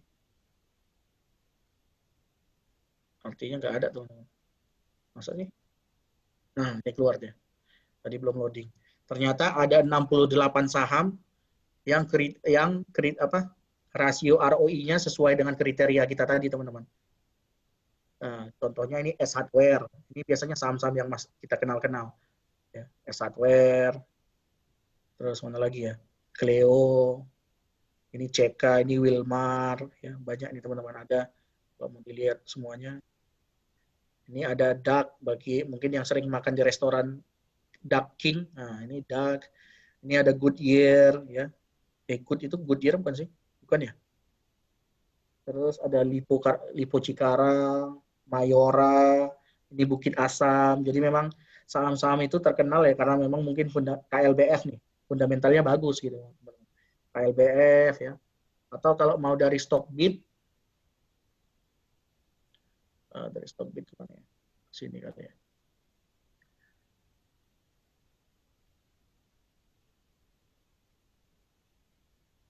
Layar saya kelihatan kan ya? Ya, kelihatan. Nah, kalau yang dari Stockbit ini bisa dilihat screenernya. Contohnya, kita mau buat screener baru ya. Create new. Nah, pertama, screener diskusi santai ya. Jadi kita ini dipilih dulu nih stock universe-nya, teman-teman. Stock universe itu artinya kita cuma mau milih saham dari sektor tertentu. Nah, di kasus kita ini kan kita cuma mau contohnya yang sesuai indeks syariah, ISSI, ya teman-teman. Nah, jadi nanti apapun yang tersaring itu udah pasti termasuk dalam saham yang tergolong syariah ya. Nah, kemudian kita ingin yang return on equity-nya di atas 15% katakan. Ya, teman-teman. Atau kita bisa tambah lagi nih basic ratio. Terus kita mau net profit margin-nya annual net profit margin-nya itu di atas berapa tadi saya bilang? 5 ya. Terus kemudian kita mau perusahaan yang current rasionya di atas 1,5. Artinya aset lancarnya itu 1,5 kali dari hutang jangka pendeknya. Jadi resiko gagal bayarnya itu dikit ya. Nah, sebentar. Ini ada yang nanya tentang tele. Ntar sebentar saya jawab ya. Apalagi sih tadi saya lupa. NPM, ROI, DER ya. Debt-nya itu harus kecil ya teman-teman. Jadi debt-nya itu kalau bisa, kalau saya sukanya bisa di bawah 0,75 lah. Harusnya di bawah 1 juga ada cukup. Kemudian free cash flow-nya harus 0 ya. Harus di atas 0, artinya positif. Free cash flow itu di atas 0, artinya dia memang menerima cash di 1 tahun itu gitu. Jadi bukan istilahnya ngakunya untung, tapi sebenarnya uangnya nggak menerima uang sama sekali teman-teman. Nah kalau kita klik ini ya screen atau kita save aja, ini ada 27 perusahaan teman-teman ya, yang memang masuk itu ya, perusahaan-perusahaan pilihan lah ini udah. Contohnya ini Cepin ini perusahaan ayam ya, Carun Pokpan, CK, Wilmar, Heli saya nggak tahu, Mior, Mayora, ya, WG ini Wika Gedung, KLBF, KB Pharma, ICBP, Indomie CBP yang buat Indomie, Aces, S Hardware, UNTR, United Tractor, SMSM, Selamat Sempurna, WLTJ, Ultra Jaya. Jadi ini banyak saham yang menarik ya, yang kita kenal ya, kayak Sido muncul. Sido muncul ini kalau teman-teman lihat di IR-nya, ini kan debt to equity ratio. Sido muncul ini 0. Artinya memang dia nggak punya utang ke bank sama sekali, teman-teman ya. Nah, jadi memang ininya banyak gitu ya. Apa namanya? Memang usahanya menguntungkan sampai-sampai dia nggak perlu hutang sama sekali, teman-teman ya. Ada juga ini Mika, contohnya ULTJ, Ultra Jaya, yang saya minum susu Ultra Jaya mungkin pasti kenal ya. Nah, ini nggak punya utang sama sekali dia. Nah, jadi ini mau krisis gimana pun, dia nggak takut gitu ya, karena memang nggak ada utang, kewajibannya nggak ada utang, nggak ada kewajiban membayar ketika lagi krisis begini. Nah, bayangin kalau misalnya utangnya banyak, lagi krisis gini, lockdown, hancur langsung bangkrut. Nah, kemudian ada pertanyaan teman-teman dari screener ini? Kalau nggak ada, saya lanjut lagi. Tadi kemana ya? Nah, sekarang kita bahas selanjutnya ya. Nah, mungkin ada pertanyaan yang ingin saya jawab kayak, Mas, saya udah pilih nih, yang NPM-nya oke, sesuai kriteria, di atas 5%, ROI-nya 15%, DIR-nya di bawah 1, bahkan 0, berapa, 0,4, current ratio-nya 3, nggak cuma 1,5, bahkan 3 Mas gitu ya. FCF-nya positif gitu Mas. Tahunya tiba-tiba gagal bayar Mas, kayak Tele ini, itu gimana Mas? Nah itu memang ya nggak bisa dihindari teman-teman ya. Itu apa ya nyebutnya gimana ya? Kita yang penting udah ikhtiar memilih saham bagus. Ketika orang tersebut yang buat laporan keuangan menipu kita gitu ya, ternyata apa yang data-data yang dikasih ini jadi data-data tipuan ya, kong kali kong, ya memang nggak bisa dihindarin ya, itu resiko berbisnis lah. Makanya hati-hati dengan saham-saham yang masih 1 tahun di bursa, 2 tahun di bursa, karena kita belum tahu track recordnya teman-teman ya. Contohnya saham Tele ini ya teman-teman ya, ini juga udah lama saham Tele ini bahkan kalau nggak salah. Tapi tetap aja kalau memang udah ya naas kita masuk ke situ, padahal semuanya ini masuk kalau nggak salah Tele ini. Karena rasionya bagus ya. Coba kita lihat Tele ya teman-teman. Kalau ngelihat ini bisa di sini. Tele ini lagi terkenal karena memang Telkom itu punya saham di situ teman-teman ya. Dan memang kalau kita lihat rasio keuangannya itu bagus teman-teman. Nah, sekarang sedang disuspend karena dia punya obligasi tapi nggak mampu bayar. Laporan keuangannya juga nggak dikeluarin dari September 2019 lalu. Jadi kayak memang sengaja ada yang dirahasiakan. Nah kalau kita lihat ini, layar saya kelihatan nggak? Kelihatan ya? Nah ini ada debt to equity rasionya 1 ya teman-teman. Nah, terus kemudian kalau kita ngelihat mana sih tadi? Return on equity-nya sekarang kecil ya. Nah ini hati-hati memang, ini 9,2 nih. Nah, tadi kan saran saya di atas 10 ya. Nah, jadi usahakan yang memang di atas 15% kalau bisa. Tapi sebenarnya ini masih lumayan bagus lah. Masih, istilahnya tadi kan rekomendasi saya 10 oke, ini 9,2 jadi masih ya relatif inilah, nggak terlalu buruk lah. Bahkan banyak orang nggak nyangka kalau ini memang bakal gagal bayar. Terus misalnya kayak apa lagi ya? Debt equity ratio-nya 1, ROI-nya 9,2, terus NPM-nya, net profit margin-nya, mana sih net profit margin? Profit margin, lihatnya di mana ya? Saya lupa. Mungkin current rasionya kali Bang, gede banget tuh current rasionya. Nah, mana sih current rasionya? Saya lupa. Nah, nih, 4, artinya udah aman banget kan? Jadi kalau sebenarnya dia mau jual segala aset lancarnya untuk memenuhi utang jangka pendeknya, ini kan current rasionya 5 kali dari utang jangka pendek. Artinya kalau utang jangka pendeknya 1 triliun, aset lancarnya 5 triliun. Jadi kalau dicairkannya aja seperlimanya, udah lunas tuh utang. Tapi kenapa kok sekarang jadinya malah gagal bayar gitu. Jadi makanya data yang diperlihatkan di sini juga bisa dimanipulasi ya teman-teman. Jadi memang nyebutnya itu GCG, good corporate governance. Jadi orang yang ngelola itu juga harus bisa dipercaya, teman-teman. Makanya track record itu juga harus penting. Kalau memang mentalnya mental penipu, ya apapun bisa tertipu gitu ya, teman-teman. Tapi minimal dari rasio fundamental yang saya bilang ini tadi, yang saya jelasin tadi, itu kayak saringan pertama lah. Nah, makanya jangan sampai all in ke satu saham. Jadi kalau kita punya 10 saham, satu suspended, ini kita masih nggak panik banget. Nah, bayangin kalau tiba-tiba ada orang yang merasa, oh tele bagus banget, 100 juta modalnya dimasukin semua ke tele, tahunya suspended, oh itu gila. Ya, kita lanjut lagi ya teman-teman. Ini udah jam 11.15. Nah, kita lanjut bahas ini. Nah, jadi gimana ini kinerja Bakso Cak Arif, teman-teman ya? 1 tahun pasca ekspansi, keuntungan bersihnya tadi kan 100 juta. Ini mau dibagikan nih ke pemilik saham. Jadi setelah rapat, Nanang, Wandi, Dito, dan Arif, 50 juta dibagi ke pemilik saham. 50 jutanya lagi jadi laba ditahan. Jadi yang tadinya ekuitas BCA tadi 100 juta, sekarang ekuitasnya jadi 150, utangnya masih tetap 100 juta, teman-teman. Nah, sedangkan si 50 jutanya ini itu dibayar ke pemilik saham. Jadi kalau kita hitung sendiri, teman-teman ya, kita hitung bareng-bareng ya. Ada uang 50 juta. Mas Arief tadi punya 5 ya, 5 lembar. Di total ada 10 lembar nih. Jadi per lembarnya dapat 5 juta ya, teman-teman.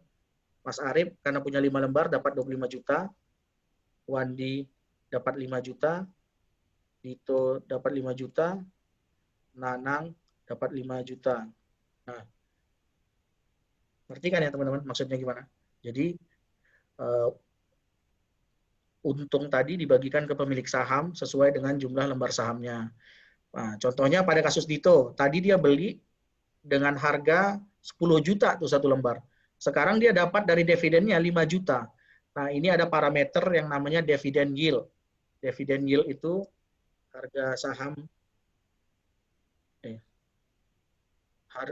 jumlah dividen itu dibagi harga sahamnya, teman-teman.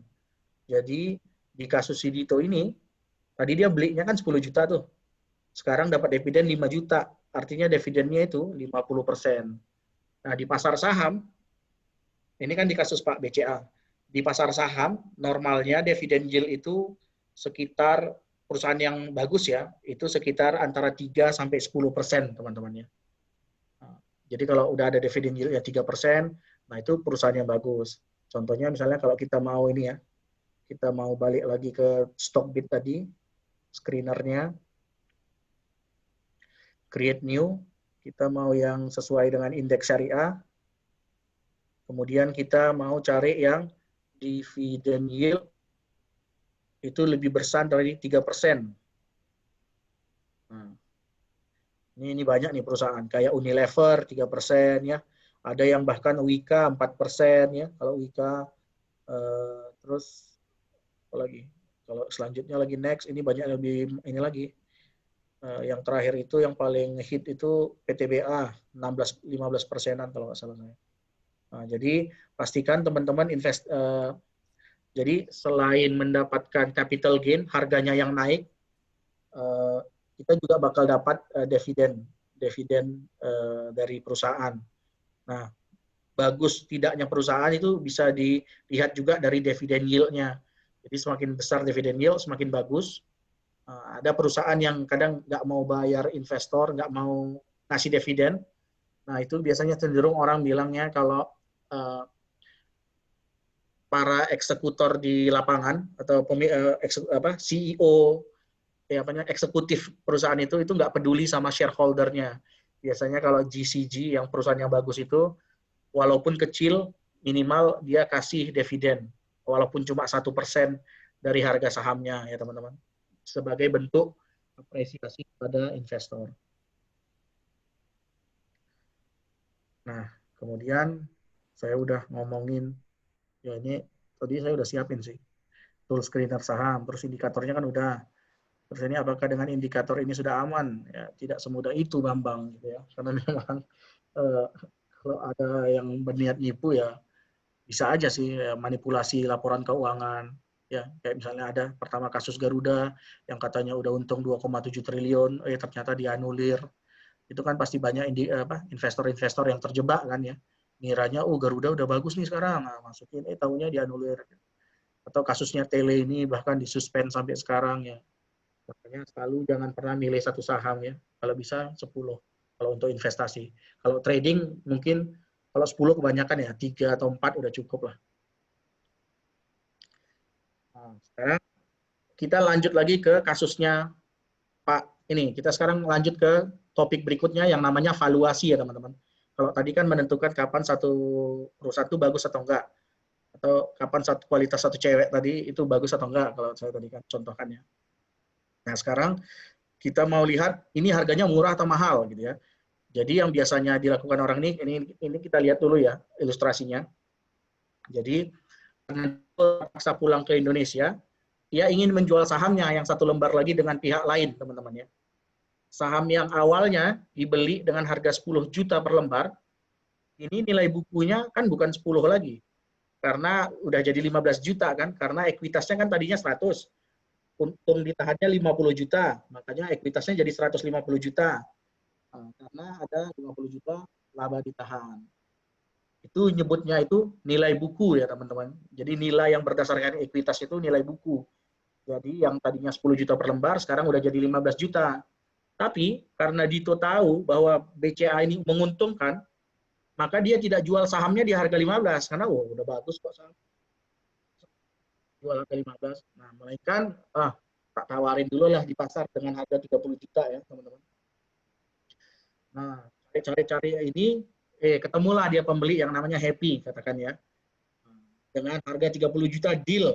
Nah, di kasus ini harga deal tadi itu price to book value-nya itu sama dengan 2.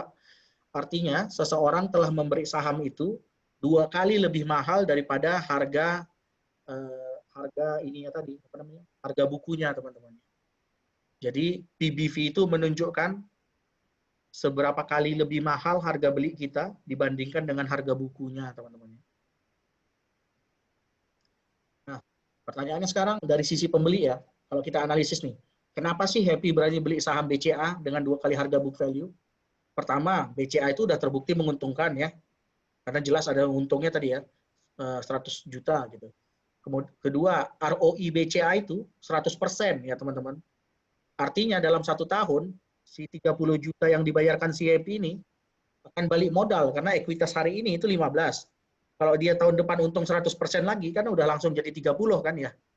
Nah, jadi Happy ini 100 tahun balik modal kok, ya nggak apa-apa. Yang penting sahamnya dapat gitu ya.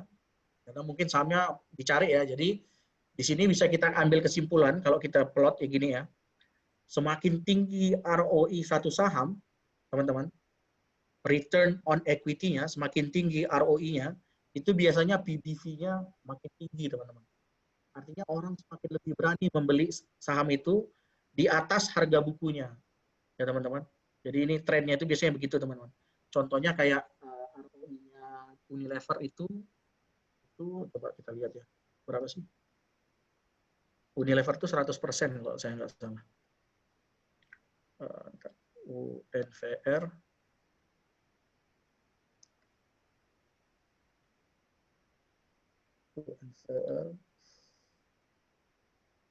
ada pertanyaan? Kalau ada pertanyaan langsung aja teman-teman ya. Kalau kita diskusi santai kok.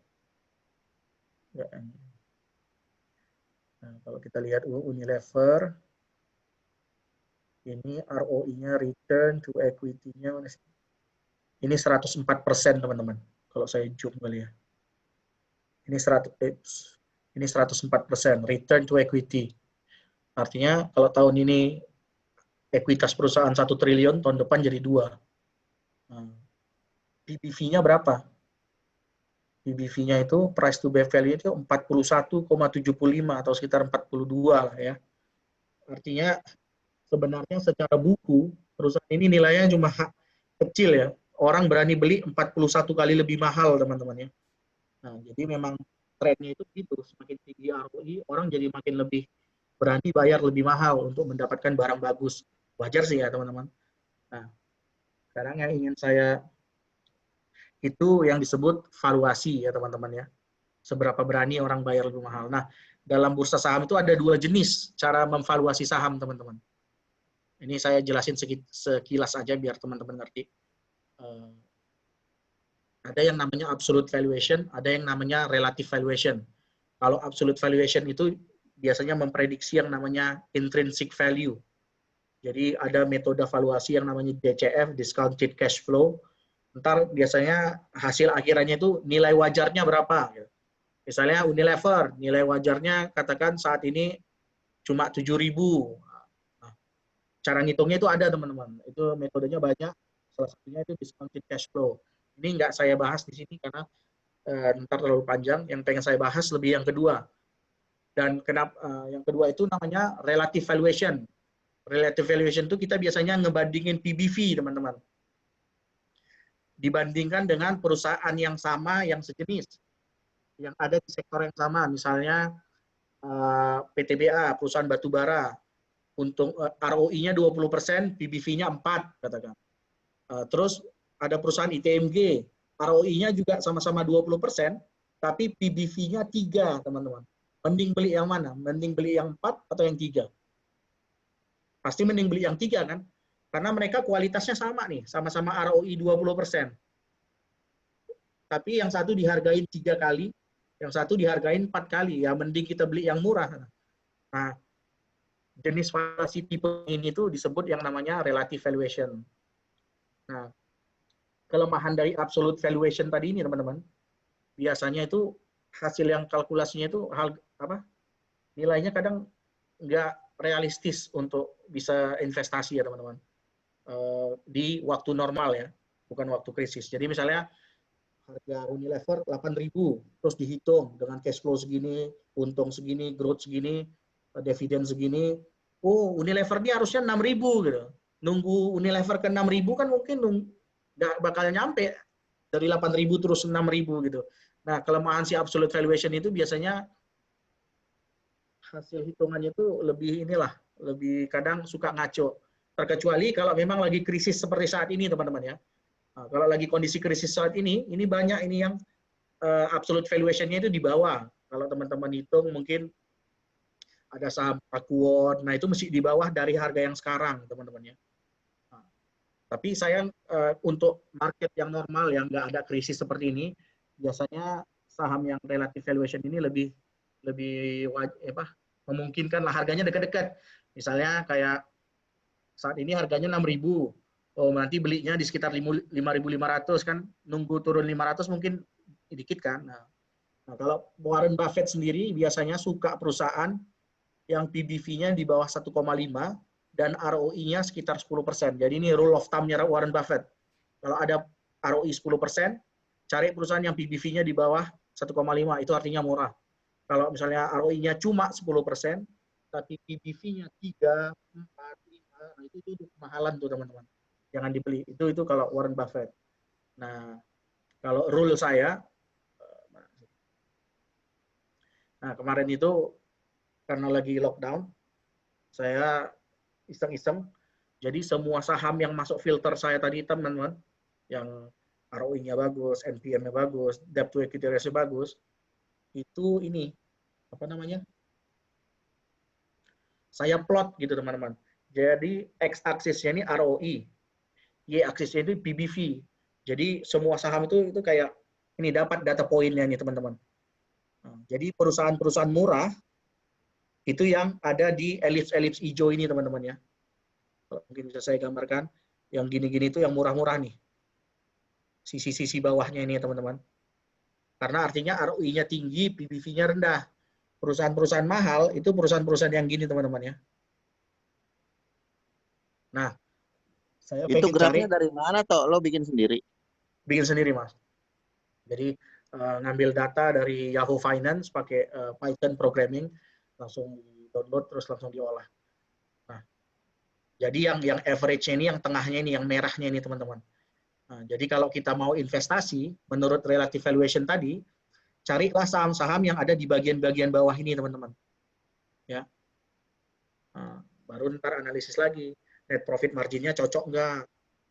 Perusahaannya perusahaan skala gede nggak? Gitu ya. Jangan-jangan cuma perusahaan kemarin sore baru IPO gitu ya.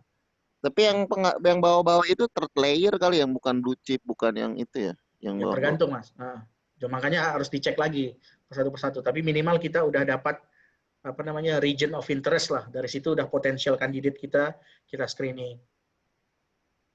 Karena kan kita sebenarnya mau investasi ya. Investasi itu kan sahamnya itu nggak bakal berubah dalam jangka waktu yang lama. Nggak, istilahnya hari ini kita ngelihat, kita screening, kita analisis, dapat 10 saham. Terus minggu depan kita analisis lagi. Kan bukan begitu. Investasi itu kan kita analisis saat ini, oh ini murah, kita pilih 10, ya udah nabung aja terus tiap tahun, tiap bulan. Jadi susahnya cuma sekali doang lah waktu screening awal gitu ya. Nah, ini kalau di Zoom, mungkin teman-teman ada yang tertarik ya. Nah, ini baru keluar nama-nama sahamnya ya teman-teman. Ada saham-saham seperti Kren yang kemarin udah, ini data sebelum Kren naik ya teman-teman ya. Ini 29 Mei kalau salah. Ada WG, BLI, CK, Pakuwon, MNCN. Nah, ini yang SMSM, BTPS ya teman-teman.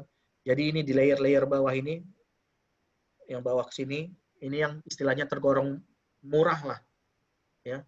Ini yang ACES, Mayor, ICBP, ini istilahnya, kalau istilahnya ya teman-teman, daripada beli ICBP, ROI-nya rendah, ya kan, PBV-nya tinggi, mending beli Telkom.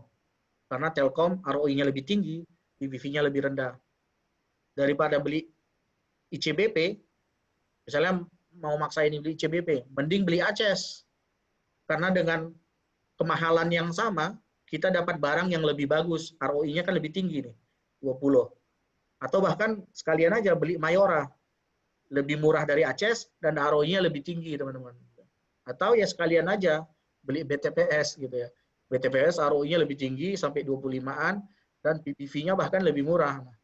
Jadi semakin dia ke arah bawah begini, ini valuasinya lebih rendah, teman. Nah, ini namanya price membandingkan relative valuation antara perusahaan. Teman-teman ya. Oke. Ada pertanyaan, teman-teman?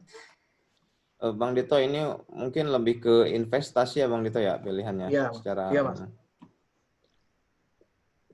Ya, kalau secara trading kita nggak sampai ke detail seperti inilah. Kita mainnya langsung buka chart, gambar garis-garis. Bang, ini kayaknya menarik juga sebenarnya kalau kayak tadi misalnya antara pilih, sorry noise di belakangnya kenceng, yang lain.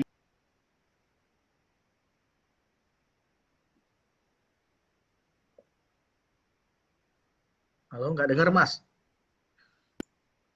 I don't see anything. Sapa. Ada pertanyaan teman-teman yang lain sebelum saya lanjutkan? Udah dikit lagi sih. Ini yang non syariah lo ya kumpulin itu ya, atau kompilasi? Ini yang syariah semua Mas. Ini yang syariah semua. Jadi saya memang cuma yang main yang syariah. Jadi yang ada di gambar ini itu cuma yang syariah doang. Per tanggal 29 Mei.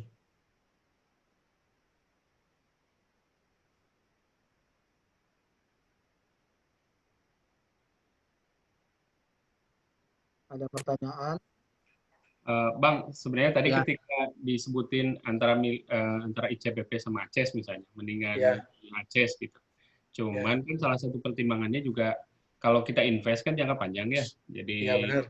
kayaknya harus dilihat kombinasi return total antara revenue antara capital gain sama dividen lah. Karena kayak ACES misalnya, kita dapat capital gain tapi kan nggak dapat dividen kan. Sementara si CBP kita dapat capital gain tapi dapat dividen juga gitu. Mungkin kalau dividen sama si capital gain ini di hasilnya nanti dibandingin, ternyata bisa jadi lebih worth it ICBP daripada ACES gitu, Bang. Iya, bisa Mas, bisa jadi. Nah, makanya ini kan kayak cuma first step untuk memilih kandidat lah. Setelah itu ntar Mas analisis lebih dalam. Tapi kalau saya misalnya punya kayak gini, ICBP, saya punya Aceh, saya punya Mayor, ya udah saya beli aja tiga-tiganya, Mas. Soalnya modern portfolio tadi kan bilang 20 perusahaan kan gitu ya. Daripada capek gitu ya, udahlah cicil aja. Mantap. Ini gajinya harus Aramco dulu ini. Hey.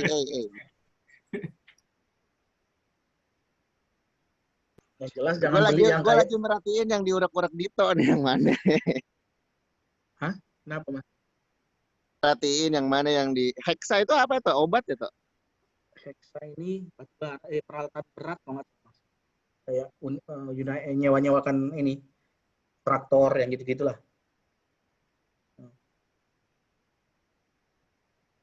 Ya. Kalau nggak ada lagi, saya lanjut lagi sedikit lagi. Oke. Nah, yang satu lagi. Nah, sekarang kemarin ada pertanyaan dari Mas Pandi. Kalau untuk perusahaan yang IPO gimana? Caranya gitu ya. Rule-nya sama nggak ya? Menurut aku sama ya, menurut saya sama. Tapi biasanya kita itu nggak bisa dapat laporan keuangannya lengkap atau mungkin bahkan nggak diaudit ya. Karena selama ini kan private company. Jadi biasanya sebelum saham itu melantai di bursa, mereka menyediakan yang namanya prospektus. Itu kayak overview perusahaannya gitu ya. Net profit marginnya berapa, itu dikasih tahu biasanya. Terus ntar kalau misalnya dengan ROI, kita dapat ROI-nya, terus kita dapat PBV-nya, contohnya ya, misalnya apa ya, kita mau lihat prospektus apa ya. Contohnya ya, Saudi Aramco lah misalnya, biar keren. Saudi Aramco tahun berapa? 2018 lah ya misalnya. Karena itu IPO 2019. Saudi Aramco Financial Statement 2018. Nah, ini saya contohin sedikit ya teman-teman. Pada saat itu Saudi Aramco belum IPO, jadi harusnya datanya belum diaudit publik. Tapi kalau perusahaan bagus sih biasanya diaudit publik, walaupun belum go public ya. Nah, ini kita bisa lihat contohnya, kita langsung. Ini ya teman-teman. Ini ada consolidation income statement. Nah, kita catat aja nih. Dalam USD di 2018 ada net income ini sekitar 111,071.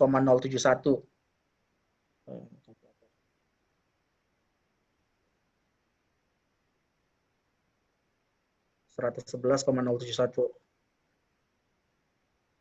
Itu net income-nya ya teman-teman. Sekarang kita supaya tahu ROI-nya, kita pengen tahu ekuitasnya berapa tahun 2018.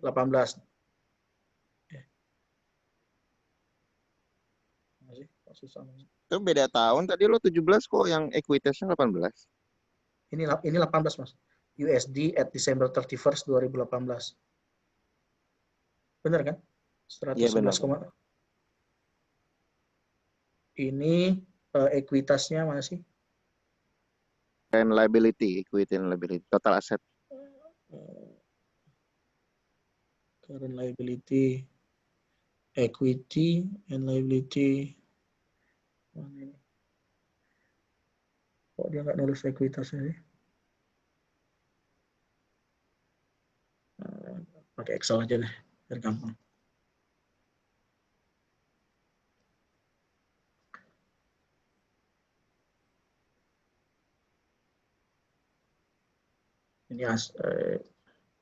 Ini net income. Itu berapa? 111,071. Ini aset. Ini liabilities ya. Ini equities. Asetnya berapa? Asetnya mana sih?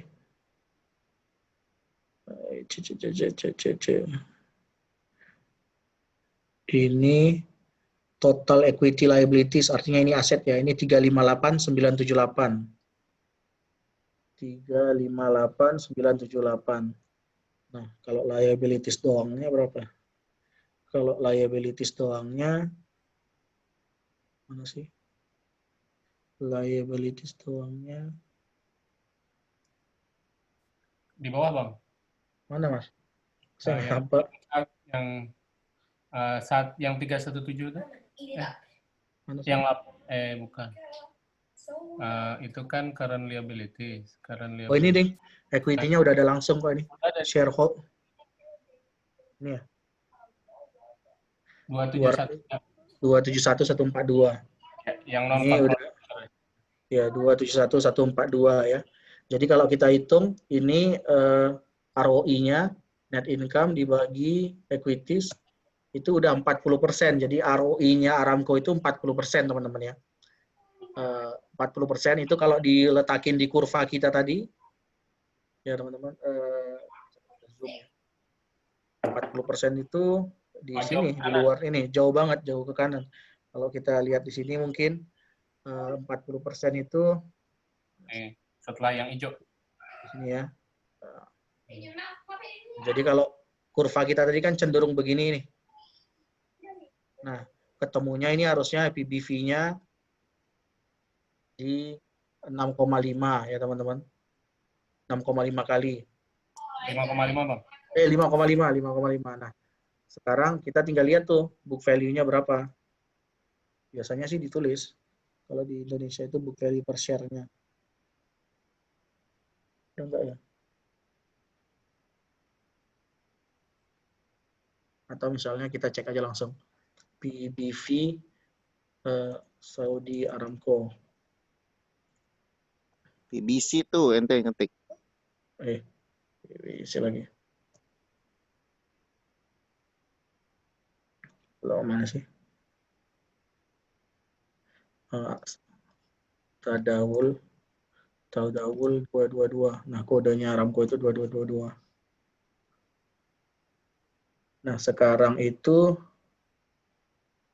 mana sih? Nggak kelihatan sih. Bloomberg, coba Bloomberg. Kita lihat dari Bloomberg.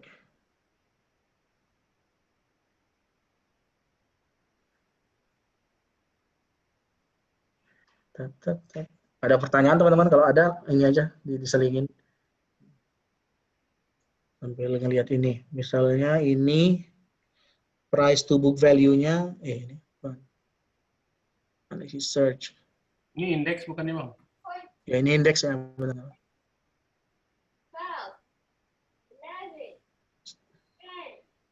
Ini kok internet saya lambat banget. Ini Tadawul. Gak usah ketik tadawulnya kali Bang. Oh iya.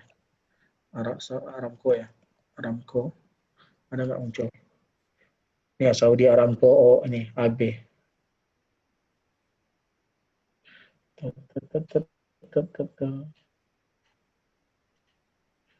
Aramco Saudi Arabia stock. Nah, harganya di 32 rial saat ini. Itu kalau dihitung PPV-nya 6,5 teman-teman ya. Jadi harganya Aramco saat ini itu di atas dari yang kita prediksi tadi. Mas, tadi. Kalau kita tadi kan ngitungnya 5,5 ya harusnya. Nah, kalau tadi Normal kan kita ya bilang, harganya ya. yang normalnya kan 40 di sini ya. Nah, ketemunya mungkin nanti di sinilah kalau pakai harga tengahnya. Nah, padahal harga Aramco sekarang ini di atas ini ya, di 6,5 teman-teman. Jadi itu dengan relative valuation lah, membandingkan dengan saham-saham lain sejenis. Tapi kalau tadi Aramco adanya di bawah ini, PBV-nya di 3, nah itu saran saya mending jual rumah beli gitu.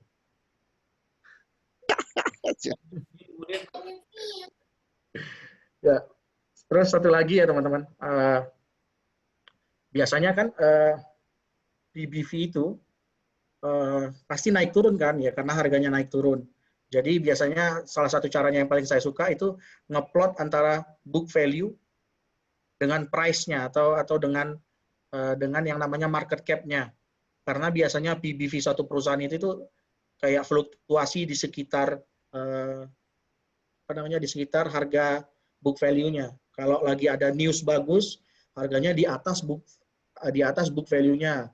Kalau news-nya lagi jelek, kadang bisa di bawah. Nah, jadi untuk memanfaatkan itu kita bisa ini, misalnya kalau harga lagi turun, kita beli di sini. Nanti harga lagi turun, kita nambah uang kita di sini, gitu ya.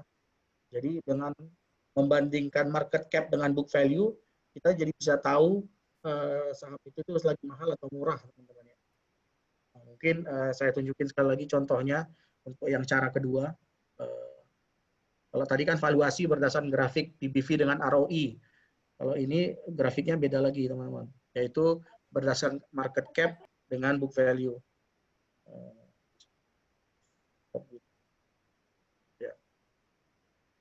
Nah, ini bisa dilakukan hanya pada Stockbit ya. Saya nggak tahu kalau sekuritas lain itu ada tools seperti ini, teman-teman ya. Sebentar. Oh, ini berat banget ya.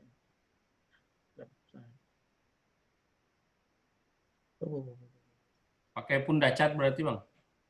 Ya, pakai Funda Chart, Mas. Jadi, wah ini Mas Nanang udah jago banget ini. Udah nggak perlu di sini lagi nih. Ini rakyat kita, Bang. Kita belajar. Ini adab sama Gurunda ini. Nah, ini kalau di plot, ini book value. Teman-teman bisa pakai book value, yang kemudian bisa dimasukin market cap-nya. Karena market cap itu, book value itu kan total ekuitas. Kalau market cap itu harga dikali jumlah saham beredar. Jadi itu tinggal dibandingin aja, teman-teman. Nah, ada saham nanti kayak misalnya contohnya Ali ya. Kalau dari tahun 2011 itu market cap-nya itu jauh di atas ininya, apa namanya? Book value-nya ya. Jadi tahun 2011 10 tahun yang lalu orang-orang itu super optimis dengan Ali. Jadi merasa mungkin Ali ini kalau nggak salah perusahaan ini ya, apa namanya? Kelapa sawit ya. Punya Astra. Jadi, ya? Astra ya, Wan ya? Oh iya, Astra Agro Lestari ya benar. Kelapa sawit punya Astra ya. Nah, ini di atas. Nah, sekarang harganya ini bahkan sedang di bawah ya. Jadi ini bisa kemungkinan harganya naik. Jadi ini per hari ini tergolong murah. Karena 10 tahun terakhir biasanya book value-nya itu di atas, teman-teman. Nah, tapi teman-teman juga bisa cek nih, kenapa ini kok sekarang makin ke sini orang-orang ngadain memvaluasi Astra ini makin buruk gitu. Coba cek return-nya, jangan-jangan ROI-nya makin lama makin rendah. Nah, ternyata benar kan teman-teman? Nah, dulu ROI-nya bisa sampai 25%, yang garis ini. Return equity. Nah, ini return on equity, teman-teman. Jadi, sekarang kita bisa menjelaskan kenapa sih kalau dulu orang semangat banget di Astra. Karena dulu 10 tahun yang lalu ROI-nya itu di 30%, teman-teman. Jadi kalau naruh uang 100, tahun depan jadi 130. Nah, makin ke sini, sekarang ROI-nya cuma 2,8%. Jadi memang mungkin karena harga sawit turun, pendapatan Astra juga turun, makanya sekarang dihargai rendah, teman-teman. Jadi ini teknik valuasi yang berdasarkan historis ya, teman-teman. Contohnya kalau kita mau saham yang lain, atau misalnya kayak Tele tadi, saya penasaran banget sama Tele. Biar nanti pas nggak disuspend langsung beli gitu, Bang. Nah, Tele ini di awal sempat tinggi kan ya, di 15%, dan teman-teman lihat yang warna merah jambu ini kan market cap. Jadi memang Tele ini biasanya dihargai di atas book value. Kelihatan ya, naik. Tapi ketika 2019, income-nya kan turun tuh ROI-nya. Nah, harganya tuh turunnya nggak ketulungan sampai sekarang. Jadi, sepertinya ada sesuatu di 2019 yang investor retail itu nggak tahu, tapi mungkin investor besar udah tahu. Jadi, mereka udah jualan ya. Kita mungkin penipuan laporan keuangan atau apa. Kalau ICBP gimana, Tok? ICBP, kita lihat ICBP. Ada yang mau dilihatin juga sahamnya, silakan ini aja kita lihat. Itu MG juga ya, sama PTBA. Nah, ICBP ini 20 ente mintanya. ICBP ini memang return-nya ini konstan ya, di sekitar 20%-an. Jadi ICBP ini cenderung stabil, Wan. Book value-nya sendiri kan meningkat terus ya, dari yang mungkin 10 tahun lalu ini sekitar 10 triliunan, sekarang udah 27 triliun. Jadi memang ada peningkatan. Tapi peningkatan book value itu tidak secepat peningkatan price. Price-nya kalau dulu itu market cap-nya sekitar 30-an, sekarang udah 100-an gitu kan. Jadi memang ICBP di harga sekarang menurut saya lebih udah mahal lawan. Nah, udah. Kalau berdasarkan historis ini ya gitu ya. Ini kayaknya bullish divergen ya Wan, soalnya nggak bareng antara penambahan book value sama. Berarti mahal dong Mang kalau si ICBP itu ya hitungannya. Ya mahal, tapi bukan berarti nggak bisa naik lagi Mas. Karena biasanya sesuatu yang mahal bisa jadi lebih mahal gitu ya. Tapi kalau dari rata-rata 10 tahun, hari ini tuh memang mahal. Nah, kalau apa tadi PTBA Wan ya? PTBA. Sekalian kita bisa prediksi nggak kira-kira 5 atau 10 tahun ke depan nanti harganya bakal kayak gimana? Kalau sekarang udah mahal gitu, apakah kita beli ataukah sebaiknya kita tunggu turun dulu? Nah lihat nih Wan. Kalau PTBA ini yang biru book value-nya. Yang ini market cap-nya. Kelihatan kan market cap-nya turun, ROI-nya turun, tapi ternyata kan titik pantulnya itu pas ketika sama kan ya. PBV1 dia mantul ya. Dia nih, dia mantul ke atas. Dari tahun 2016 mantul. Nah, sekarang ini udah sedang di titik yang sama lagi kan, PBV1 lagi karena kan ekuitasnya sama kan. Nah, jadi rasanya jangan berharap harganya bakal turun lebih dalam. Kalau ngelihat ini ya, lebih berdasarkan pattern yang sebelumnya, ini kemungkinan besar akan mantul lagi karena dia PBV-nya sekarang udah dekat dengan book value-nya gitu kan. Berarti bagus beli sekarang atau ya? 3 bulan yang lalu harusnya beli, yang hari kapan ini? Ini Sekarang bagus nggak tahu beli lagi maksudnya. Iya, bagus lah Mas. Tapi paling bagus itu April yang lalu lebih bagus gitu loh Mas maksudnya. Ya. Tapi kalau mau nyicil ini masih di harga bawah lah intinya ya. Nah, targetnya nanti kalau bisa kurva market cap-nya ini naik lagi ke atas gitu. Mengikuti ini. Tapi kelihatan banget di sini Mas teman-teman semuanya kalau harga sahamnya ini mengikuti dari ROI-nya. Return dari perusahaannya, dan return perusahaannya itu mengikuti dari harga coal biasanya ya kalau komoditas. Ketika ini kan batu bara, jadi kalau harga batu baranya naik ya naik gitu. Nah kalau nanti harga batu baranya turun ya ini bisa jadi turun lagi lebih dalam teman-teman. Jadi enaknya saham komoditas itu harga sahamnya biasanya terlalu bergantung pada ininya harga coal-nya sendiri, harga komoditasnya. Kalau kita lihat ETMG misalnya ya. Jadi demand call ini masih akan panjang, Bang. Gimana, Mas? Demand call ini masih akan panjang 5 tahun ke depan. Masih akan ada gitu.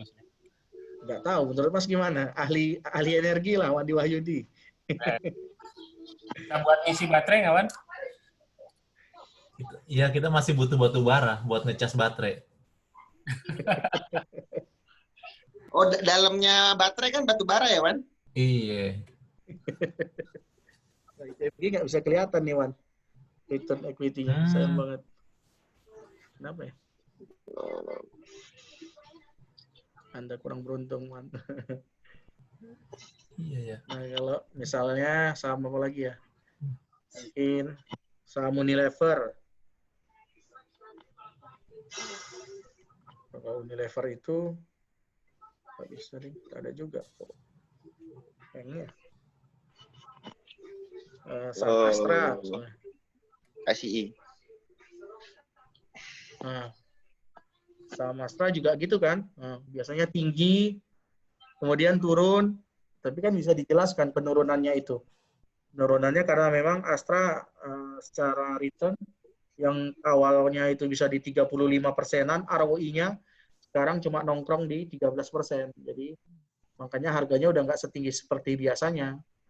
Nah, jadi kalau kita ngarepin harganya bakal naik lagi, ya kita harus pastikan kalau performa return-nya juga bakal kembali seperti 10 tahun yang lalu gitu. Kalau nggak kembali ya jangan ngarepin harganya bakal naik lagi gitu. TLKM tuh? Gimana, Mas? TLKM. Telkom.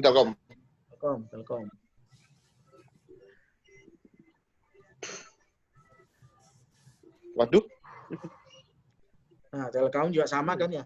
Kita lihat dari 10 tahun dia turun tapi stuck ya. Ininya di sekitar belasan persen lah ya ROI-nya. PBV-nya naik.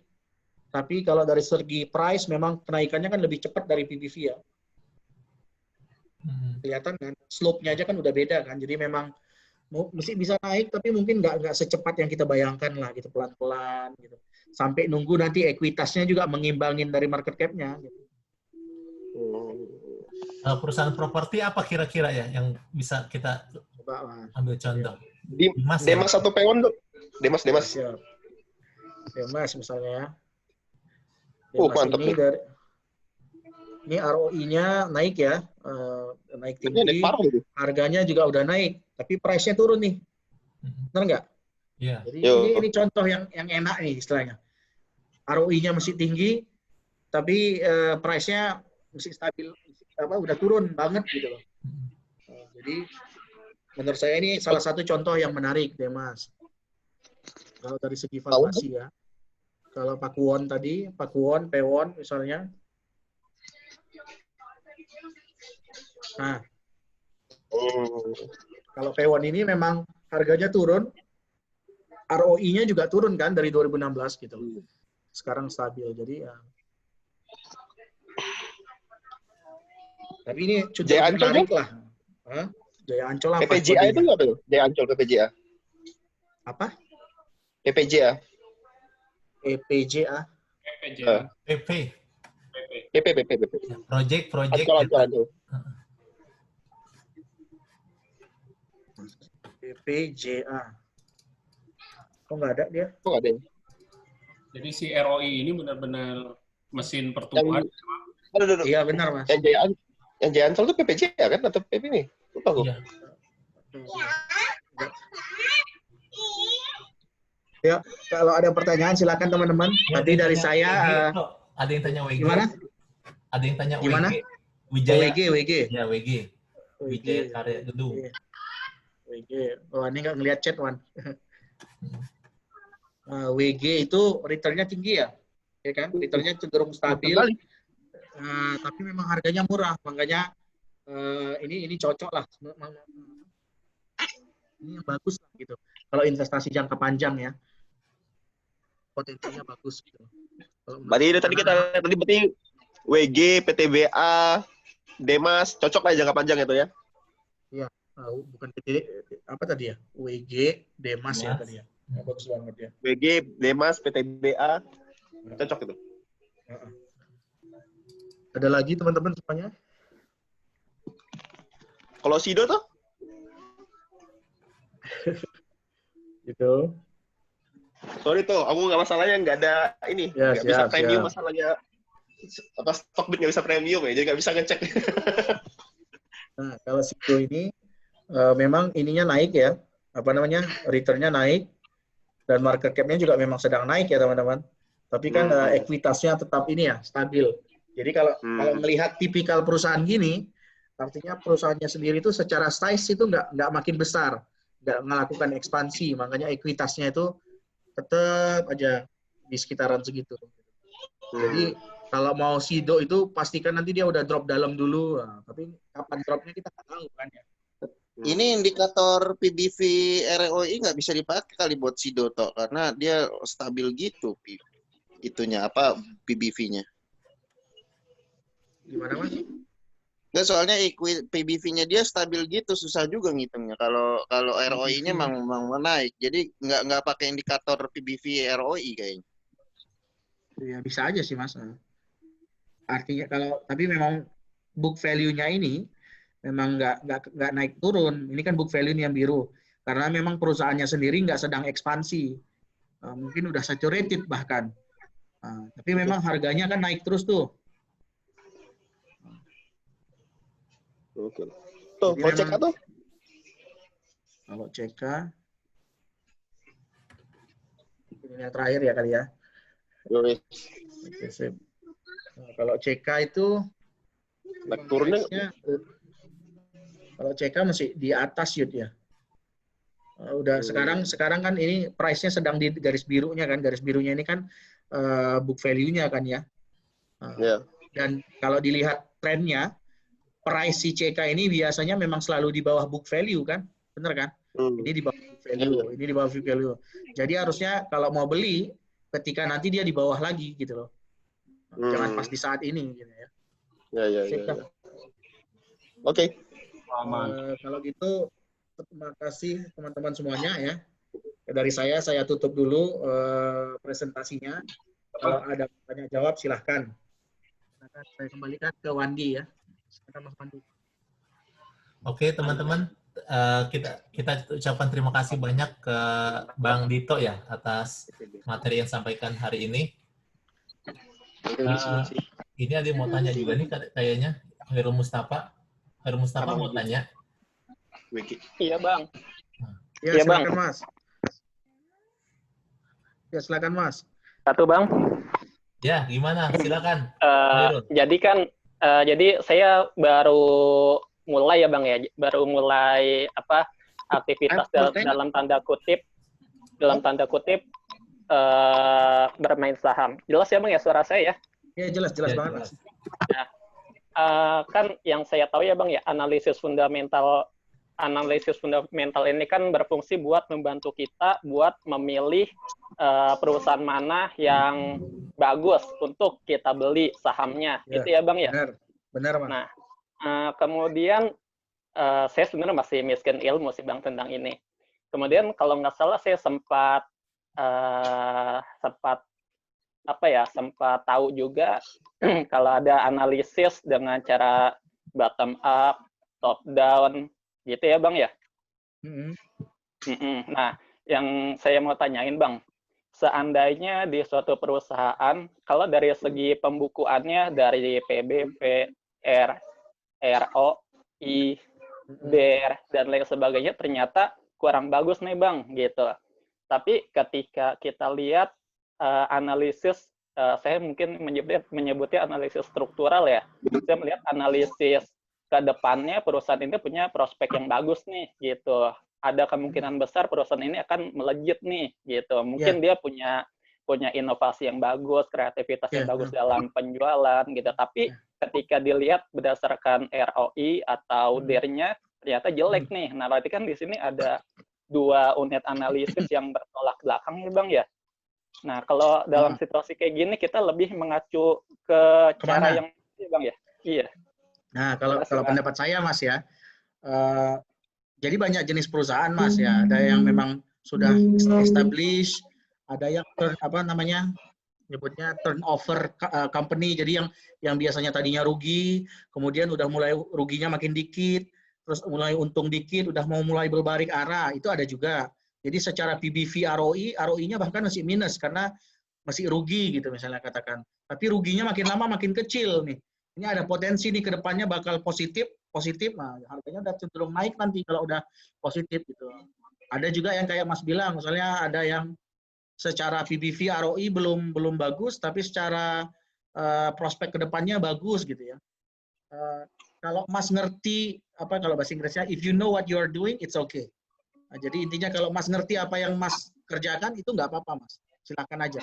Tapi kalau untuk beginner, saran saya jangan masuk ke saham-saham seperti itu karena spekulasinya terlalu besar gitu Mas. Jadi kalau beginner, saran saya mainnya yang pasti-pasti aja deh gitu. Jadi kita nggak mudah digoreng-goreng di saham. Oh ini bakal bagus nih, bakal bagus. Oh taunya suspek gitu kan Mas. Jadi mending kalau pemula ya Mas ya kalau ini. Tapi kalau Mas yakin nggak apa-apa. Kalau Mas yakin misalnya Mas sudah pelajari atau misalnya ada perusahaan yang Mas kenal dekat direkturnya gitu. Secara ROI mungkin nggak ini, tapi Mas kenal ide pikiran direkturnya ke depannya gimana, bakal bagus, orangnya bisa dipercaya. Nah itu kan kadang info yang nggak bisa didapat di market kan. Nah silakan masuk, nggak apa-apa, walaupun secara pembukuan belum cocok lah, belum PBV-nya, ROI-nya belum masuk, gitu ya, itu nggak apa-apa. Tapi kan biasanya banyak pemula itu nggak sampai ke level itu Mas. Makanya biasanya saya cenderung menghindarkan spekulasi lah, udahlah daripada tebak-tebakan ini bakal naik padahal nyatanya ini sedang turun gitu ya, atau tebak-tebakan ini bakal bagus nyatanya hasil keuangannya per hari ini belum bagus gitu, mending untuk amannya cari yang pasti-pasti aja deh gitu. Saya sih biasanya lebih menyarankan gitu, Mas. Tapi kalau masih yakin nggak apa-apa. Ini Jadi untuk pemula lebih disarankan buat lihat dari pembukuannya aja ya, Bang ya. Iya, lihat dari ininya aja, pembukuannya dan prospek bisnisnya ke depan gimana gitu, Mas. Kan ada misalnya prospek pembukuannya bagus nih ROI-nya. Tapi katakan misalnya bisnisnya ke depan akan sunset. Misalnya contohnya Tekim. Saya itu nggak suka Tekim itu. Tekim itu perusahaan kertas. Karena bagi saya makin lama demand kertas itu turun, semuanya serba paperless gitu. Makanya saya nggak mau main di Tekim gitu. Atau di PTBA gitu. Atau di PTBA. Karena misalnya katakan saya yakin energi ke depan lebih renewable. Walaupun batu bara tetap digunakan, demand-nya pasti bakal tidak semenanjak dulu gitu. Misalnya Mas ya. Atau misalnya kelapa sawit gitu ya. Saya walaupun mungkin ada saham kelapa sawit yang sedang naik, saya nggak tertarik main di kelapa sawit karena saya tahu misalnya satu benua Eropa itu ngeblok kade penggunaan produk kelapa sawit, pasti demand-nya kan turun. Nah, yang gitu-gitu itu dihindarin aja deh mending bagi yang pemula. Ya, makanya ya kalau bagi yang beginner, saran saya yang pasti-pasti aja deh. Gitu. Jangan spekulan. Gitu. Ya. Oke, Bang. Makasih banyak, Bang ya. Siap. Sangat jelas, Bang. Tuh. Ya, silahkan. Itu aku penasaran tuh. Itu yang di luar garis hijau 2 titik itu apa ya? Apa ya ini tuh sih? Itu hexa dengan apa gitu, saya lupa ya. Pakai apa kamu? Lupa ya. Hexa kalau nggak salah ya. Satunya hexa kalau nggak salah. Satunya hexa ya? Tapi kok jauh banget ya? Yang tadi tuh yang di grafikmu itu kan 2 sendiri tuh. Iya. Ujung 2 jauh gitu loh. Itu di atas 50. Di atas 50 sama. Makanya nih ROE-nya kok tinggi banget. Apaan ya? Hati, ini mumpung ada yang nanya, hati-hati dengan ROE. ROE itu kan untung dibagi ekuitas. Ekuitas itu kan modal ya. Jadi kalau misalnya ada perusahaan yang sedang katakan mau jual anak usahanya, katakan dijual, katakan Wilmar punya anak usaha apa, terus dijual, itu kan jadinya cash kan dalam bentuk income. Jadi pada tahun itu seolah-olah itu ROI-nya tinggi. Padahal return yang didapatkan bukan dari operation, tapi dari penjualan anak usaha gitu. Makanya kalau ROI terlalu tinggi, harusnya hati-hati ya. Jangan langsung ini paling tinggi nih. Bisa jadi dia baru jual anak usahanya gitu. Tapi kalau kayak Unilever nih, memang udah langganan tuh 100% hari ini, tahun depan 100%, 10 tahun yang lalu juga 100% ya, artinya memang udah seperti itu operasinya gitu. Nah, itu nggak apa-apa. Nah, tapi kalau yang istilahnya tiba-tiba dalam 1 tahun return-nya jadi gede, jadi 80%. Nah, itu harus dicek tuh return-nya datang dari mana. Jangan-jangan datang dari investasi anak usaha gitu ya. Oke. Thank you. Siap.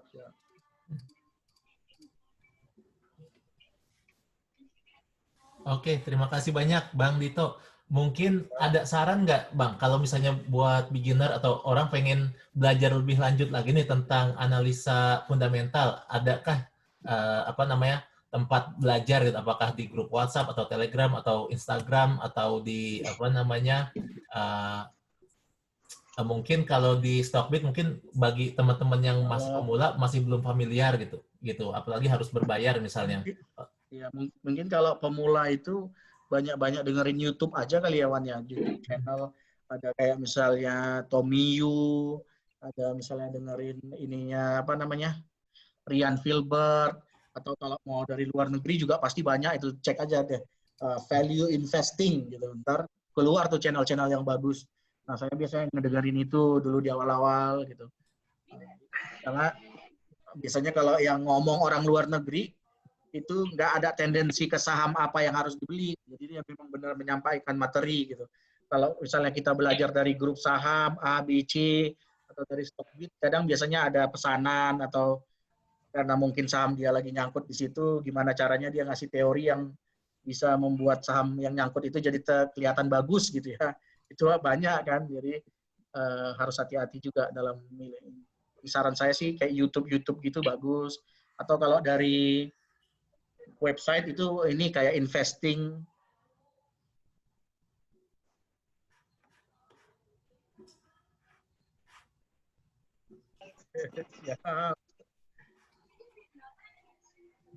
Ya, oke kalau gitu. Oke, terima kasih teman-teman semuanya. Terima kasih juga buat Bang Dito atas materi yang disampaikan. Mudah-mudahan bermanfaat buat kita semua. Dan mudah-mudahan kalau misalnya teman-teman mau ngadain analisis yang selanjutnya lagi, atau misalnya mau tanya-tanya ke lebih lanjut, bisa hubungin tadi ya, atau follow Mas Dito di akun YouTube-nya atau di akun Stockbit-nya. Siap. Nah, tadi mana dia? Bisa lihat lagi nggak? Akun YouTube-nya di Investor Syariah. Atau bisa follow di Stockbit, Stock Scientist. Oke, baik kalau gitu. Terima kasih banyak semuanya. Mari kita tutup diskusi kita dengan membaca lafaz hamdalah. Alhamdulillahirabbil alamin. Sekian. Assalamualaikum warahmatullahi wabarakatuh. Waalaikumsalam.